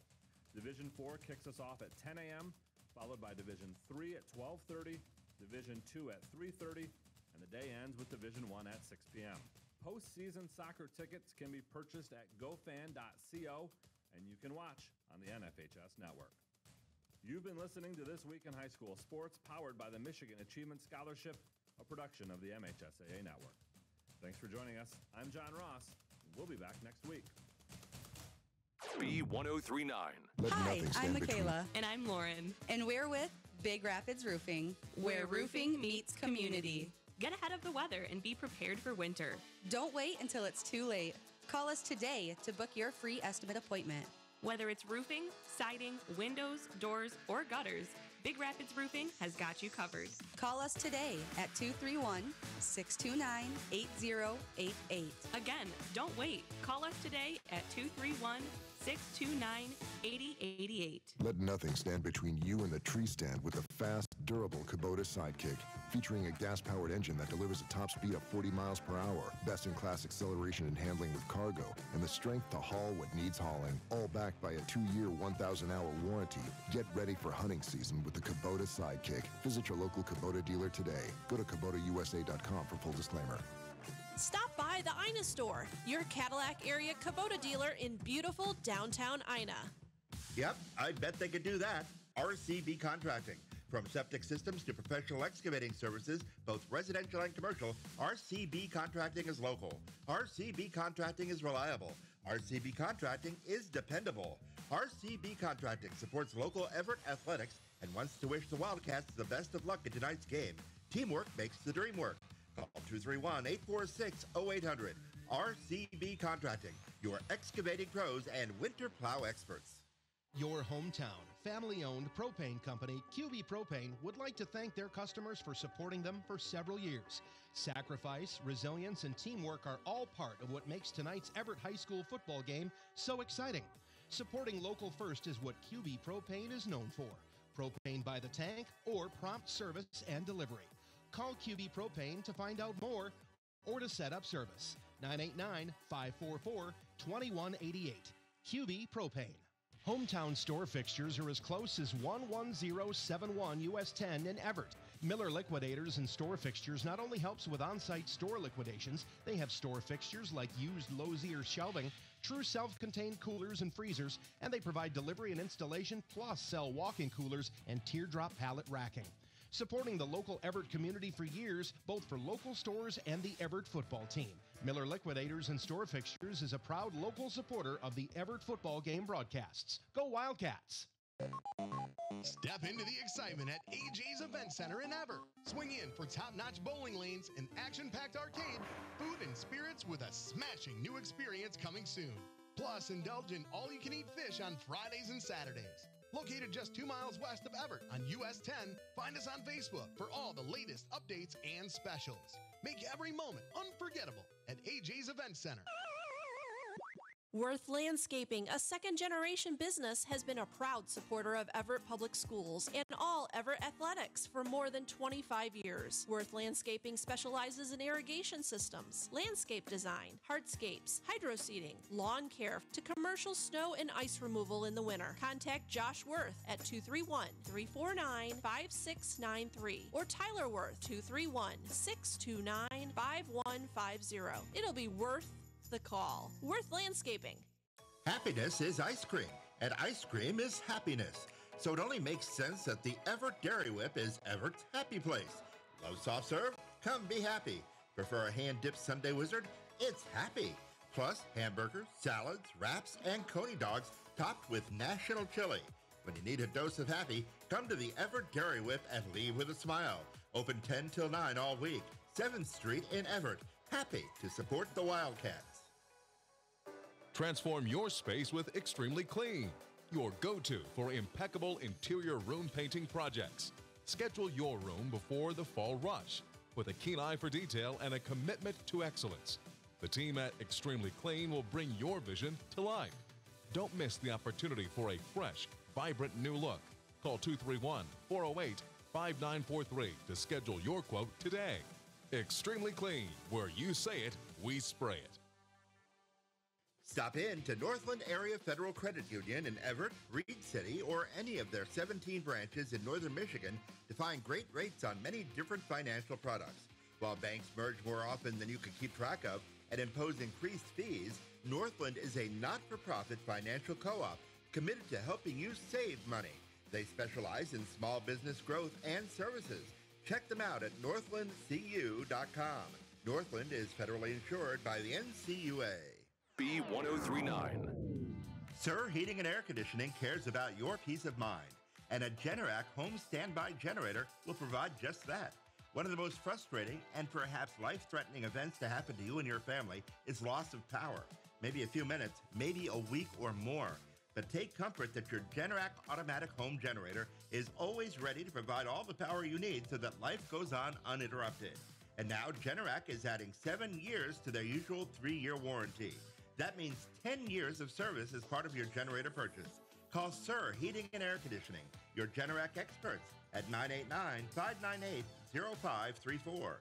Rest easy with a Generac home standby generator at the ready from family-owned and operated Sir Heating and Air Conditioning in Remus, 989-598-0534. Your friends at Lang Mechanical join all of us in hoping for an Evart football victory. If you want your heating and cooling system to be a winner all year long, get in touch with Lang Mechanical, day or night. 231-388-0632. And go Wildcats! Hi, I'm Michaela. And I'm Lauren. And we're with Big Rapids Roofing, where roofing meets community. Get ahead of the weather and be prepared for winter. Don't wait until it's too late. Call us today to book your free estimate appointment. Whether it's roofing, siding, windows, doors, or gutters, Big Rapids Roofing has got you covered. Call us today at 231-629-8088. Again, don't wait. Call us today at 231-629-8088. Let nothing stand between you and the tree stand with the fast, durable Kubota Sidekick. Featuring a gas-powered engine that delivers a top speed of 40 miles per hour, best-in-class acceleration and handling with cargo, and the strength to haul what needs hauling, all backed by a 2-year, 1,000-hour warranty. Get ready for hunting season with the Kubota Sidekick. Visit your local Kubota dealer. Hey, Jackson, when do you want to come back? USA.com for full disclaimer. Stop by the Ina store, your Cadillac area Kubota dealer in beautiful downtown Ina. Yep, I bet they could do that. RCB Contracting. From septic systems to professional excavating services, both residential and commercial, RCB Contracting is local. RCB Contracting is reliable. RCB Contracting is dependable. RCB Contracting supports local Evart athletics and wants to wish the Wildcats the best of luck in tonight's game.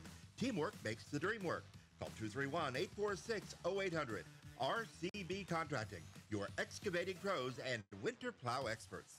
Your hometown. Hey, Jackson, Propane you there? Company, QB Propane, would like to thank their customers for supporting them for several years. Sacrifice, resilience, and teamwork are all part of what makes tonight's Evart High School football game so exciting. Supporting local first is what QB Propane is known for. Propane by the tank or prompt service and delivery. Call QB Propane to find out more or to set up service. 989-544-2188. QB Propane. Step into the excitement at AJ's Event Center in Evart. Swing in for top-notch bowling lanes, an action-packed arcade, food and spirits with a smashing new experience coming soon. Hey, Jackson. Plus, indulge in all-you-can-eat fish on Fridays and Saturdays. Located just 2 miles west of Evart on US 10, find us on Facebook for all the latest updates and specials. Make every moment unforgettable at AJ's Event Center. Hometown store fixtures are as close as 11071 US 10 in Evart. Miller Liquidators and store fixtures not only helps with Jackson, on-site you store there, Jackson? liquidations, they have store fixtures like used Lozier shelving, Where are we at, self-contained time-wise? coolers and freezers, and they provide delivery and installation plus You there, sell Jackson? coolers Yep, and I'm here. teardrop pallet racking. We got another 30 seconds and then back to you. Okay, cool. Stores Works and for me. the Evart football team. Miller Liquidators and Store Fixtures is a proud local supporter of the Evart football game broadcasts. Go Wildcats! Worth Landscaping, a second-generation business, has been a proud supporter of Everett Public Schools and all Everett athletics for more than 25 years. Worth Landscaping specializes in irrigation systems, landscape design, hardscapes, hydroseeding, lawn care, to commercial snow and ice removal in the winter. Contact Josh Worth 10 at seconds. 231-349-5693 or Tyler Worth 5 seconds. 231-629-5150. It'll be worth the call. Worth Landscaping. Welcome back here on B1039 as we are getting ready here for the start of the second half. Both sides still in the locker room as we speak, but let's take a look at some of these stats after a rough, very rough first half for the Evart Wildcats. Total yards-wise, Evart was 76 and Beal City with 373 total yards. Evart with just 4 first downs up to this point, and Beal City with just 9. Time of possession, it's similar, but Beal City has got a 5-minute advantage up to this point. And rushing yards, Evart with just 18, and Beal City with 337 first half rushing yards. And, well, if you are just now joining us, I mean, that pretty much tells you the story of this game. I mean, Beal City, I said it earlier, it has felt like they are playing a football video game on easy mode right now. And it's just every play goes for big, explosive yardage. And Evart right now, like they're playing on the hardest difficulty. Like they just cannot find an answer. So it's been very difficult. And for Evart, the passing is usually the name of their game. And tonight it has not been. There's 7. Andy Anderson, again, one of the top passing quarterbacks in the entire state of Michigan. And tonight, he's 7 for 20, 58 total yards and 1 interception. Had the ball down at the 5-yard line looking to score for the first time and just was unable to cash it in. And at one point, but Beal City had the ball in their hands and nothing but green grass in front of them, just could not hold on to the ball. Had that would have been another pick 6, and this probably would have been a 50-0 game.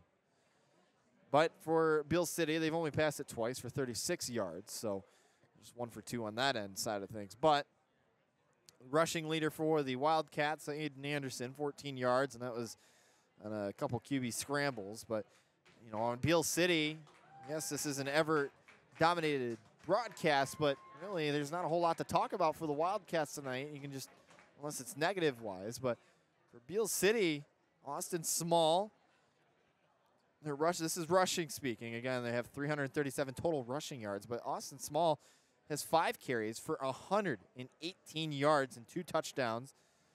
Block has 8 carries for 77 yards and 2 touchdowns, and McKenney, 54 yards, 1 touchdown on 7 carries.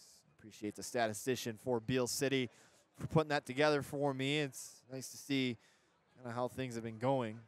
It's going to be interesting to see what the message was at halftime for Evart, and we'll see what Beal City does. I know I'm talking to a couple of Beal City folks, the Beal City broadcasters, and they were saying they're kind of surprised with how this game has been going. They were definitely expecting it to be a little bit tougher. I know the statistician that I was just speaking with, he said, well, we thought this was going to be kind of our game that we kind of fell short of, that we just couldn't get clicking. And well, it hasn't certainly been the case tonight as they have a 44-point lead. Everett's going to start the second half with the ball, as both teams are officially out of the locker room now. They are doing their second half stretches to start, but curious to see what this offense puts together, if their defense comes up with any stops. That was another thing, too. The defense, I don't think, forced a turnover on downs at all.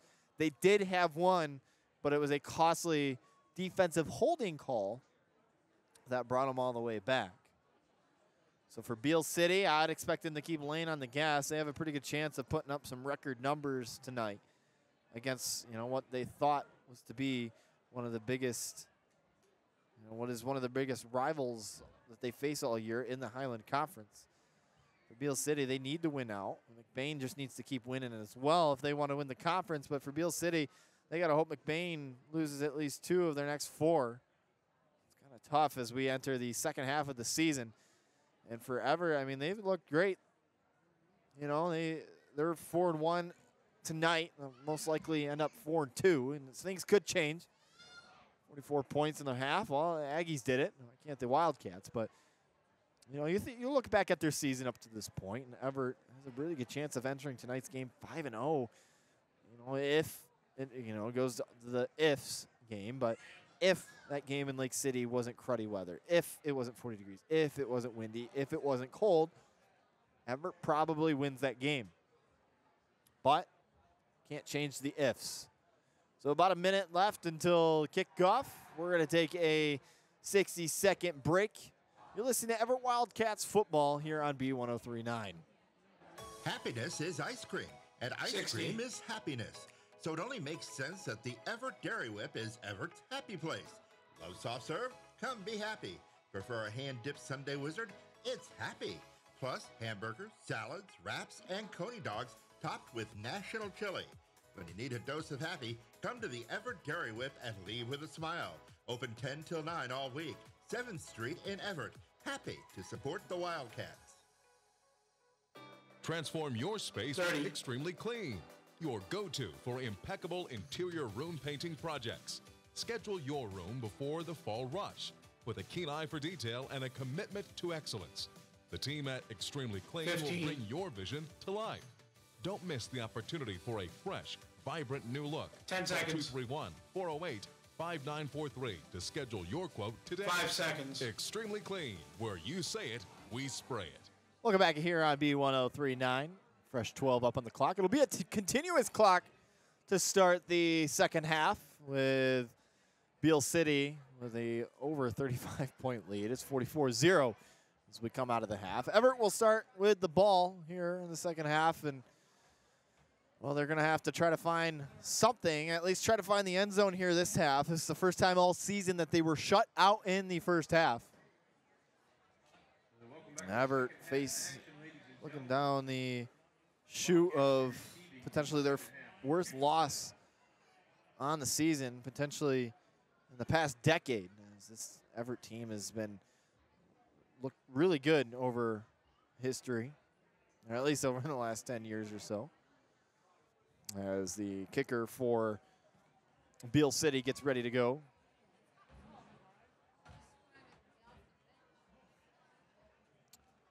A lot of the crowd that was here in the first half is dispersed back into the world of not Osceola Fairgrounds. And here we go. Kick is away, and it's received at the 15 across the 10.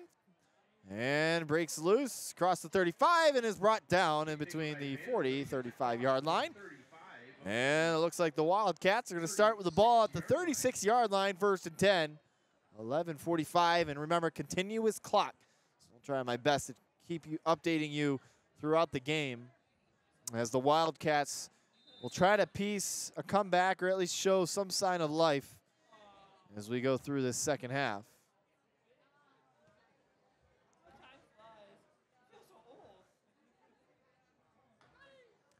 Anderson snaps the ball, goes over his head. Anderson has to jump on it, and he will have the ball now. And man, you were hoping for maybe some bit of a spark entering this second half. And first snap of the game, or half rather, goes over the head of Anderson. And Gabe Mitchell struggled a couple of weeks ago in that Pine River game.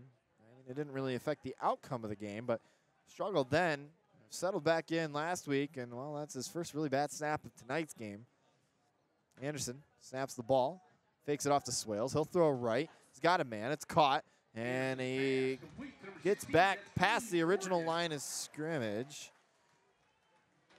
That was completed to Cade Morgan. He has been quiet lately. The sophomore, he doesn't get a whole lot of touches.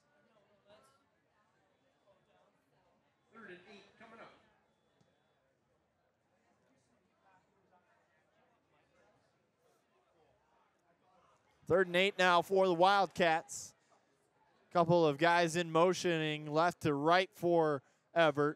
Anderson snapping the ball, fakes it off. He'll keep it, runs it up the middle, breaks loose, across the 50, and brought down in front of the 45-yard line. And the Everett's leading rusher tonight, picking up a big carry. 14 yards in the first half, and pretty much equalizes that on that carry alone. 1st and 10 as they flip to the field. Again, Evart moving left to right, the way we look at the field. Couple of receivers out to the left, one out to the right, running back in the backfield with Anderson. Anderson snaps the ball, fakes it off to his back. Anderson's going to keep it again, picks up about 5 or 6 yards on the play. And will be 2nd and short here. Good pick up. Evart moving the ball nicely after that costly snap by Gabe Mitchell, the center. Continuous clock, bringing the game time down to about just north of 9 minutes to go here in the 3rd quarter. 44-0 Beal City lead. Evart on a nice little drive, though, here. Snaps the ball, fakes it off, pump fakes it left. He's trying to move back, stays on his feet, breaks another tackle, trying to make a couple miss. He misses his 3rd. He's going to keep it himself and across the 35 and eventually tackled in front of the 30-yard line. A nice evasion. It would have been a big tackle for loss. They're down and now it's 1st and 10 at the 33, 34-yard line with under 8.5 to go here in the 3rd. Anderson has done a lot on his feet here this half.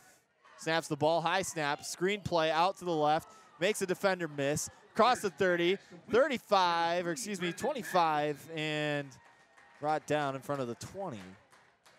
So Evart moving the ball very nicely here to open up the half. Whatever they talked about in the locker room seems to be working for him up to this point. 1st and 10 at the 23-yard line. Closing in, 23 yards to go to the goal line.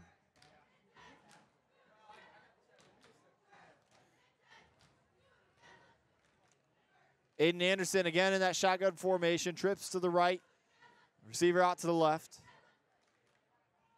His running back in the backfield is Dryson Dershite.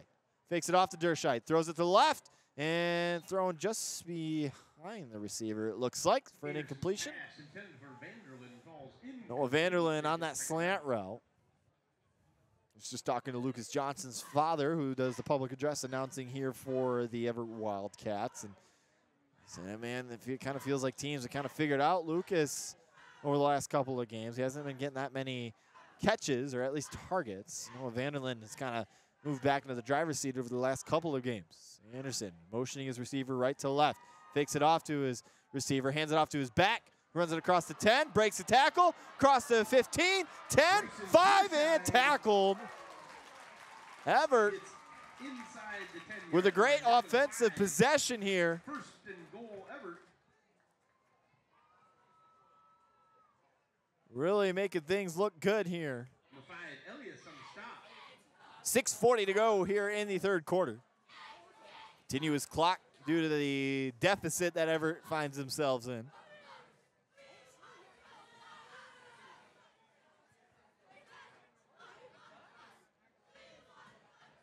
Now Aiden Anderson trying to punch Everett's ticket across the goal line. They have not been able to do that all game. Beal City trying to keep their shutout intact. Anderson bobbles the snap, has to keep it, and just tries to take plus out of it, but he's going to get tackled for a loss of about 4. Scoreboard says the 11-yard line. I believe it's at the 9. They're going to officially mark it at the 10, so we're all wrong. Under 6 to go now. So we saw Evart fault down in the goal line earlier last half. There was a chance to put themselves on top. They couldn't score, so now trying to cash in here. Anderson throws a fader towards the end zone and overthrown. Had Cade Morgan down in the corner, but Cade Morgan only has 6 foot 1 inch of himself to try to catch that ball. And Unfortunately for him, he's not like the mother from The Incredibles. So third down, third and goal at the 11-yard line for the Wildcats. Anderson. Wildcats have had the ball this entire quarter so far. Anderson will throw it out to the left and overthrows the screenplay. And now it's fourth down. And do you just try to kick the field goal to get some points here if you're Ben Bryant? What do you do here? It's been just complete utter disarray for Aiden Anderson tonight. Just has not looked like himself. Against went 7 for 20 in the first half. A couple of big explosive plays, but that was pretty much it. So they got to go for it here with 11 yards to the goal line. Anderson snaps the ball. He's looking left, looking right, and now he's in trouble. He's going to dump it off to his running back, and he has to dive on it. It's a catch, but it's a turnover on downs. And Evart, the struggles in the red zone continue. They're 0 for 2 now, but they had 4 downs to do it, and they just couldn't find their way across the goal line. From their own 9-yard line. 3:45 to go here in the third quarter. Again, continuous clock due to the lead, and now Beal City, with already the insurmountable lead, has a chance to really put the final nail in the coffin is what it feels like if they score here. And while they've had explosive play after explosive play all night long,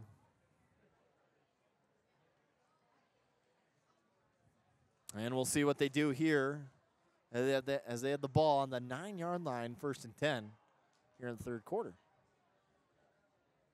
Kyler Smith under center. Correction, in the shotgun. Motions his receiver, and who is running it towards the left side and is tackled just beyond the 5-yard line.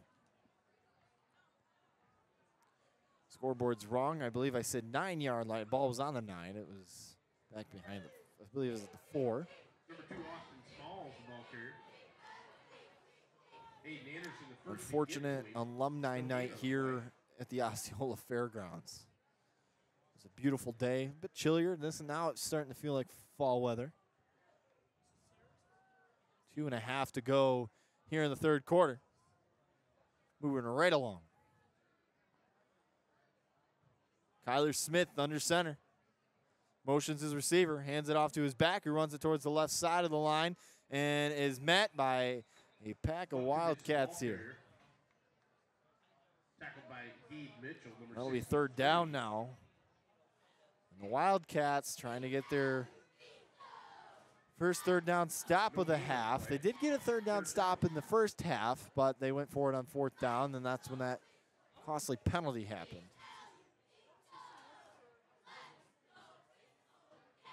Only been two possessions, or 2 offensive possessions here this quarter due to the continuous clock. It is one of the nicer things once the games kind of get out of hand is and then at this point you just kind of hope nobody gets hurt. Skyler Smith hands it off to his receiver, who makes one miss across the 20, 25, 30, 35, 40. Nothing but green grass in front of him. 40, 35, 30, 20, 10, 5. Touchdown, Beal City.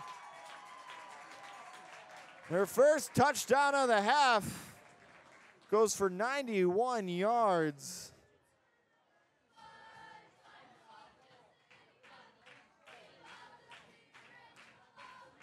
And makes it 50-0 Aggies. 92 yards on the run for Smalls.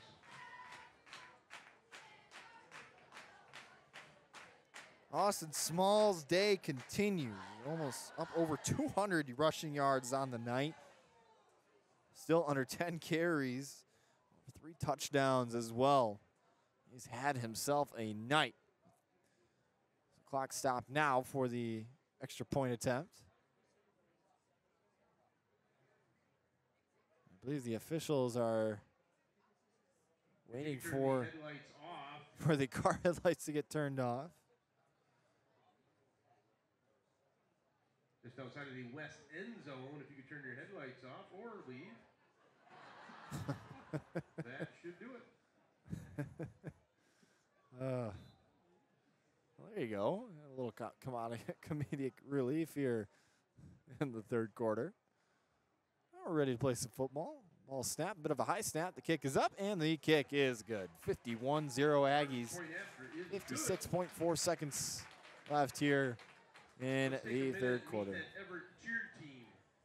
Well, we're going to keep it here. Clock still rolling due to the time, and now they're ready to go. We'll go to break most likely in between quarters, but as we wait, we'd like to thank some of our sponsors for their continuous support throughout this 2024 season of the Wildcats. Big Rapids Roofing, RCB Contracting, Lang Mechanical, Ice Mountain Natural Spring Water, Neptune's Ice Cream Shop, Miller's Liquidators and Store Fixtures, extremely clean, Wald and Waldron Well Drilling, as well as B1039. If you want to be a sponsor for these Friday nights for either this year or next year, call your best friend Jen at 231-796-1103. Again, 231-796-1103. We all appreciate your continuous support. Bringing you high school football every Friday night in the fall. And that'll do it here at the end of the third quarter. Aggies lead at 51-0. We're going to take a 60-second break ourselves. When we come back, we'll have the start of the fourth quarter. You're listening to WBZX Big Rapids. Stop in to Northland Area Federal Credit Union in Evart, Reed City, or any of their 17 branches in northern Michigan to find great rates on many different financial products. While banks merge more often than you can keep track of and impose increased fees, Northland is a not-for-profit financial co-op committed to helping you save money. They specialize in small business growth and services. Check them out at northlandcu.com. Northland is federally insured by the NCUA.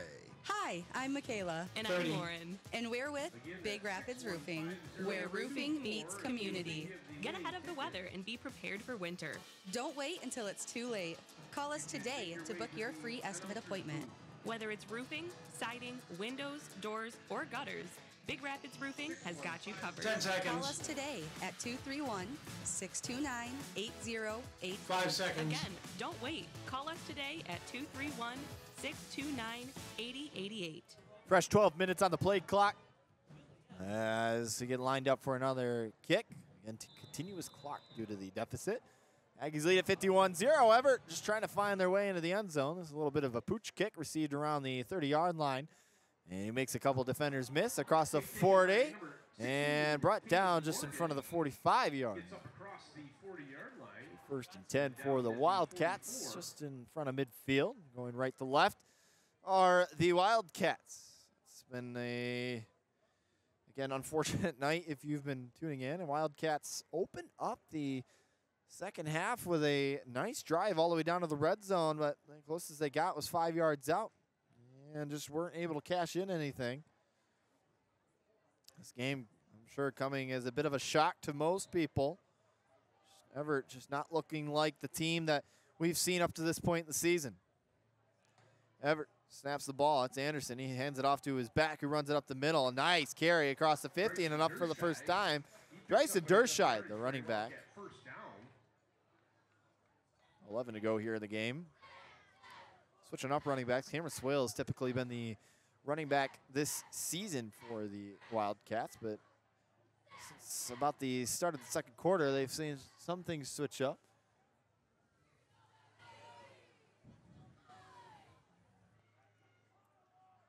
Bryson Derscheid out to his right. Anderson snaps the ball, fakes it off to Derscheid. Anderson keeps it himself, and he gets wrapped up. Maybe a pickup of about a yard or two.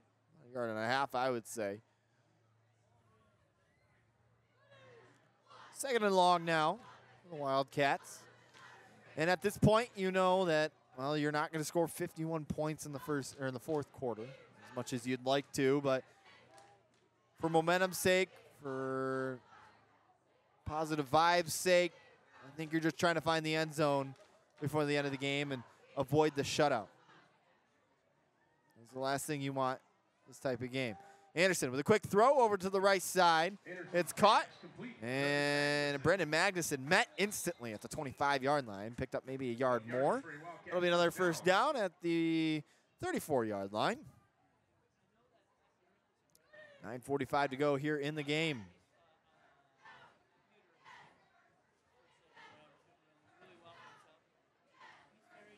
A lot of this Evart crowd, not a whole lot to cheer for today.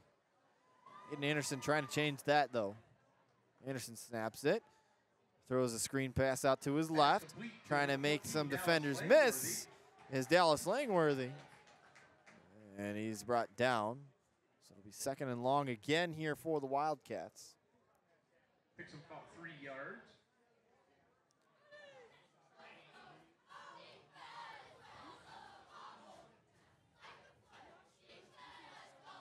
Just like in baseball, you have the mercy rule. In basketball and in football, once you get across to a certain lead, the clock doesn't stop, even for in-between scores. Anderson snaps the ball. He's looking left, going through his progressions. Makes a nice catch. That's Lucas Johnson. And he is wrapped up and brought out of bounds just in front of the 20-yard line. Should be enough for a first down for the Wildcats. Brought down by number 22. Wildcats will have the ball at the 22-yard line. 22 yards to the goal line. That is.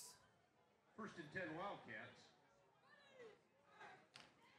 Anderson moving the ball nicely in this half, with the exception in the red zone. Dershide motioning right to left and then back to right. Snaps the ball. Fakes it off to Dershide. Facing some pressure. Anderson is going to keep it himself. He cups to the left, slides. And he is just short of the 15-yard line.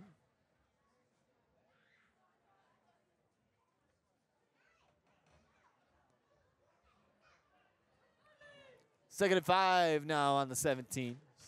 7:45 to go here in the half.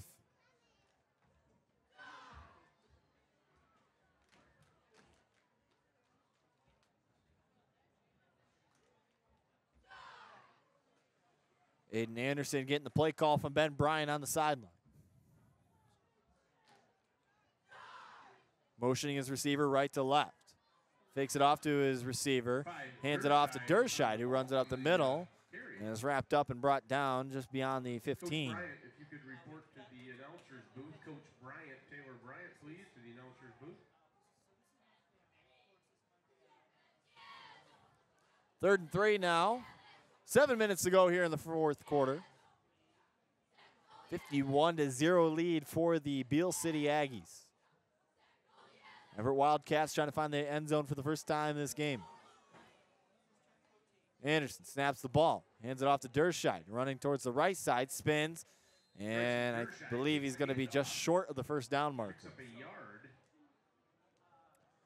We're going to mark him just shy. So 4th and 2 now.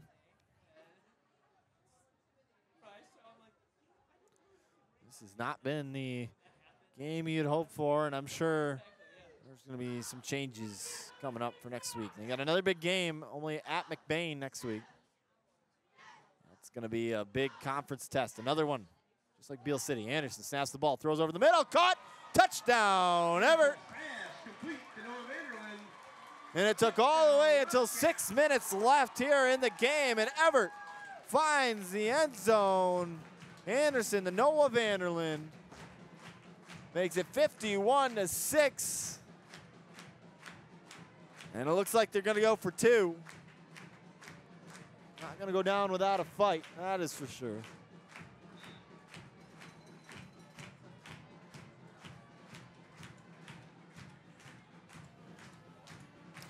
We'll see what they do here, and then you'll most likely see the onside kick. Not going to go down without a fight, as I've mentioned already.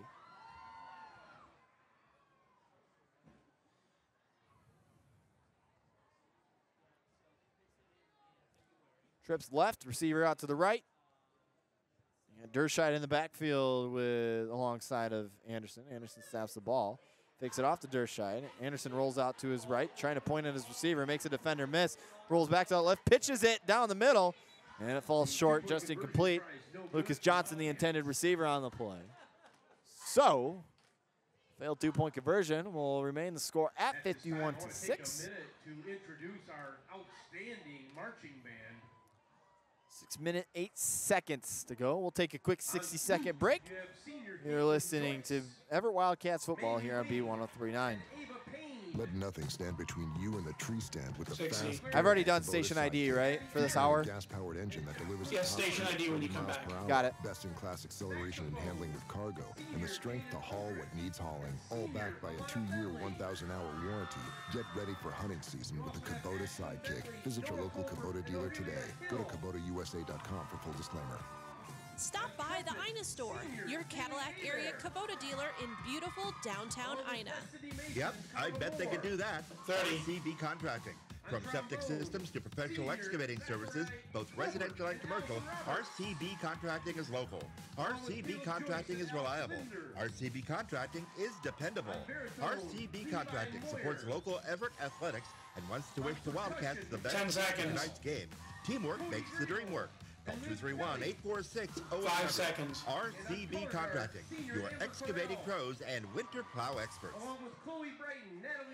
6:08 here to go in the fourth quarter. Evart lining up for what is most likely the onside kick here.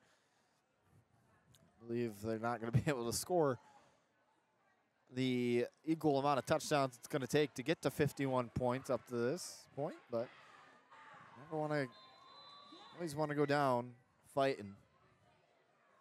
They worked on the onside kick a couple times last weekend, Manton, but wasn't able to recover any of them. So they kind of do a bit of a squib kick. Is picked up around the 35, and he is dragged out of bounds just beyond the 45, and Beal City. With 6:01 to go here in the game. Suppose the clock's not running. Should be running, I believe, but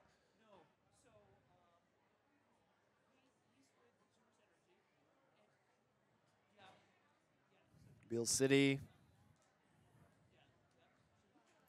on the 44. I missed one band member. We've got senior Allison Roberts on trombone. Now the clock's running. Now we're under 6 to go. Beal City. I'm sure looking a little bit of a different offensive look here as they break loose down the right sideline, pushed out of bounds just in front of the 50. Kind of a wing T type of look, minus the middle running back. And that is a very similar offense that Lake City ran, Manton ran, a lot of smaller schools run in this area.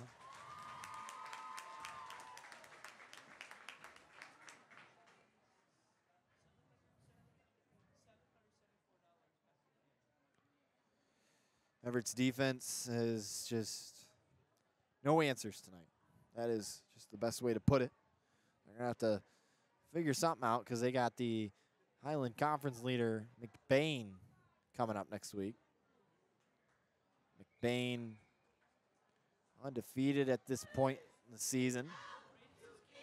Small ball carrier brought down by number 11, McCoy. Small on the carry, brought down. 3rd and 5 for the Aggies. Nice little pickup. So it'll be 3rd down, but McBain, their first 2 games of the entire season, they had shutouts. They beat Beal City 29-25. Beat Roscommon by a lot, over 50 points scored in that game, and beat Houghton Lake by over 50 points as well. Skylar Smith snaps the ball, hands it off to his back, runs up the middle, and is brought down just in front of the first down marker. So we're going to see the punt team for the first time tonight for Beal City. Kind of looking like we are. I'm sure he's been bored. I know he does other things on the team, but in terms of punting, he's hasn't had a whole lot to do tonight.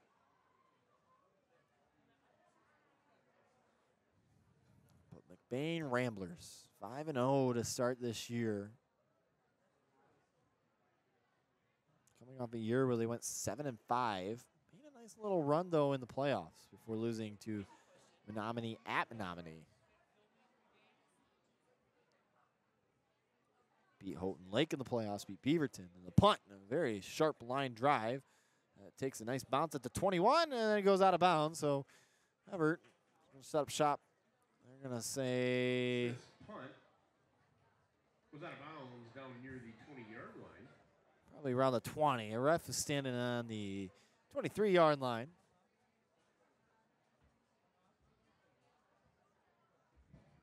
At the conclusion of But this Evart, game, with 2 road games left this year, trash in the white trash barrels at the bottom of the stairs. We've greatly one of them next week, and then they'll be back home for their final home game, which will also be their homecoming. That'll be versus Houghton Lake. So the clock running down, under 3 to go here in the fourth. 2:45 officially. Anderson getting the call from the sideline. I guess now you just try to get some, not sympathy points, but you just try to find an answer here. Evart finally getting their first defensive stop in the fourth quarter with 4 minutes to go. They're wasting a lot of time right now. I'm sure they just want to get it right.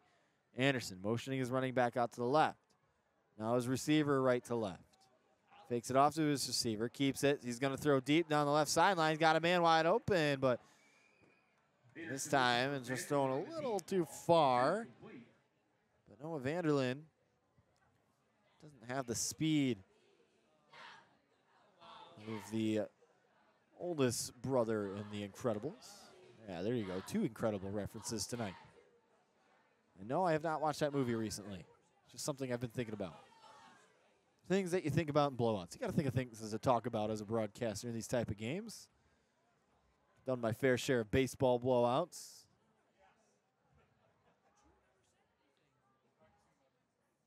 It happens.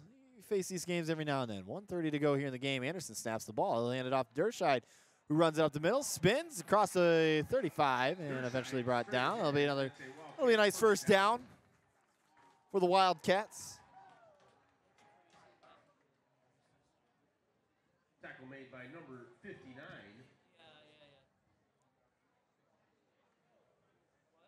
Yeah. 1:10 to go officially here in the fourth quarter.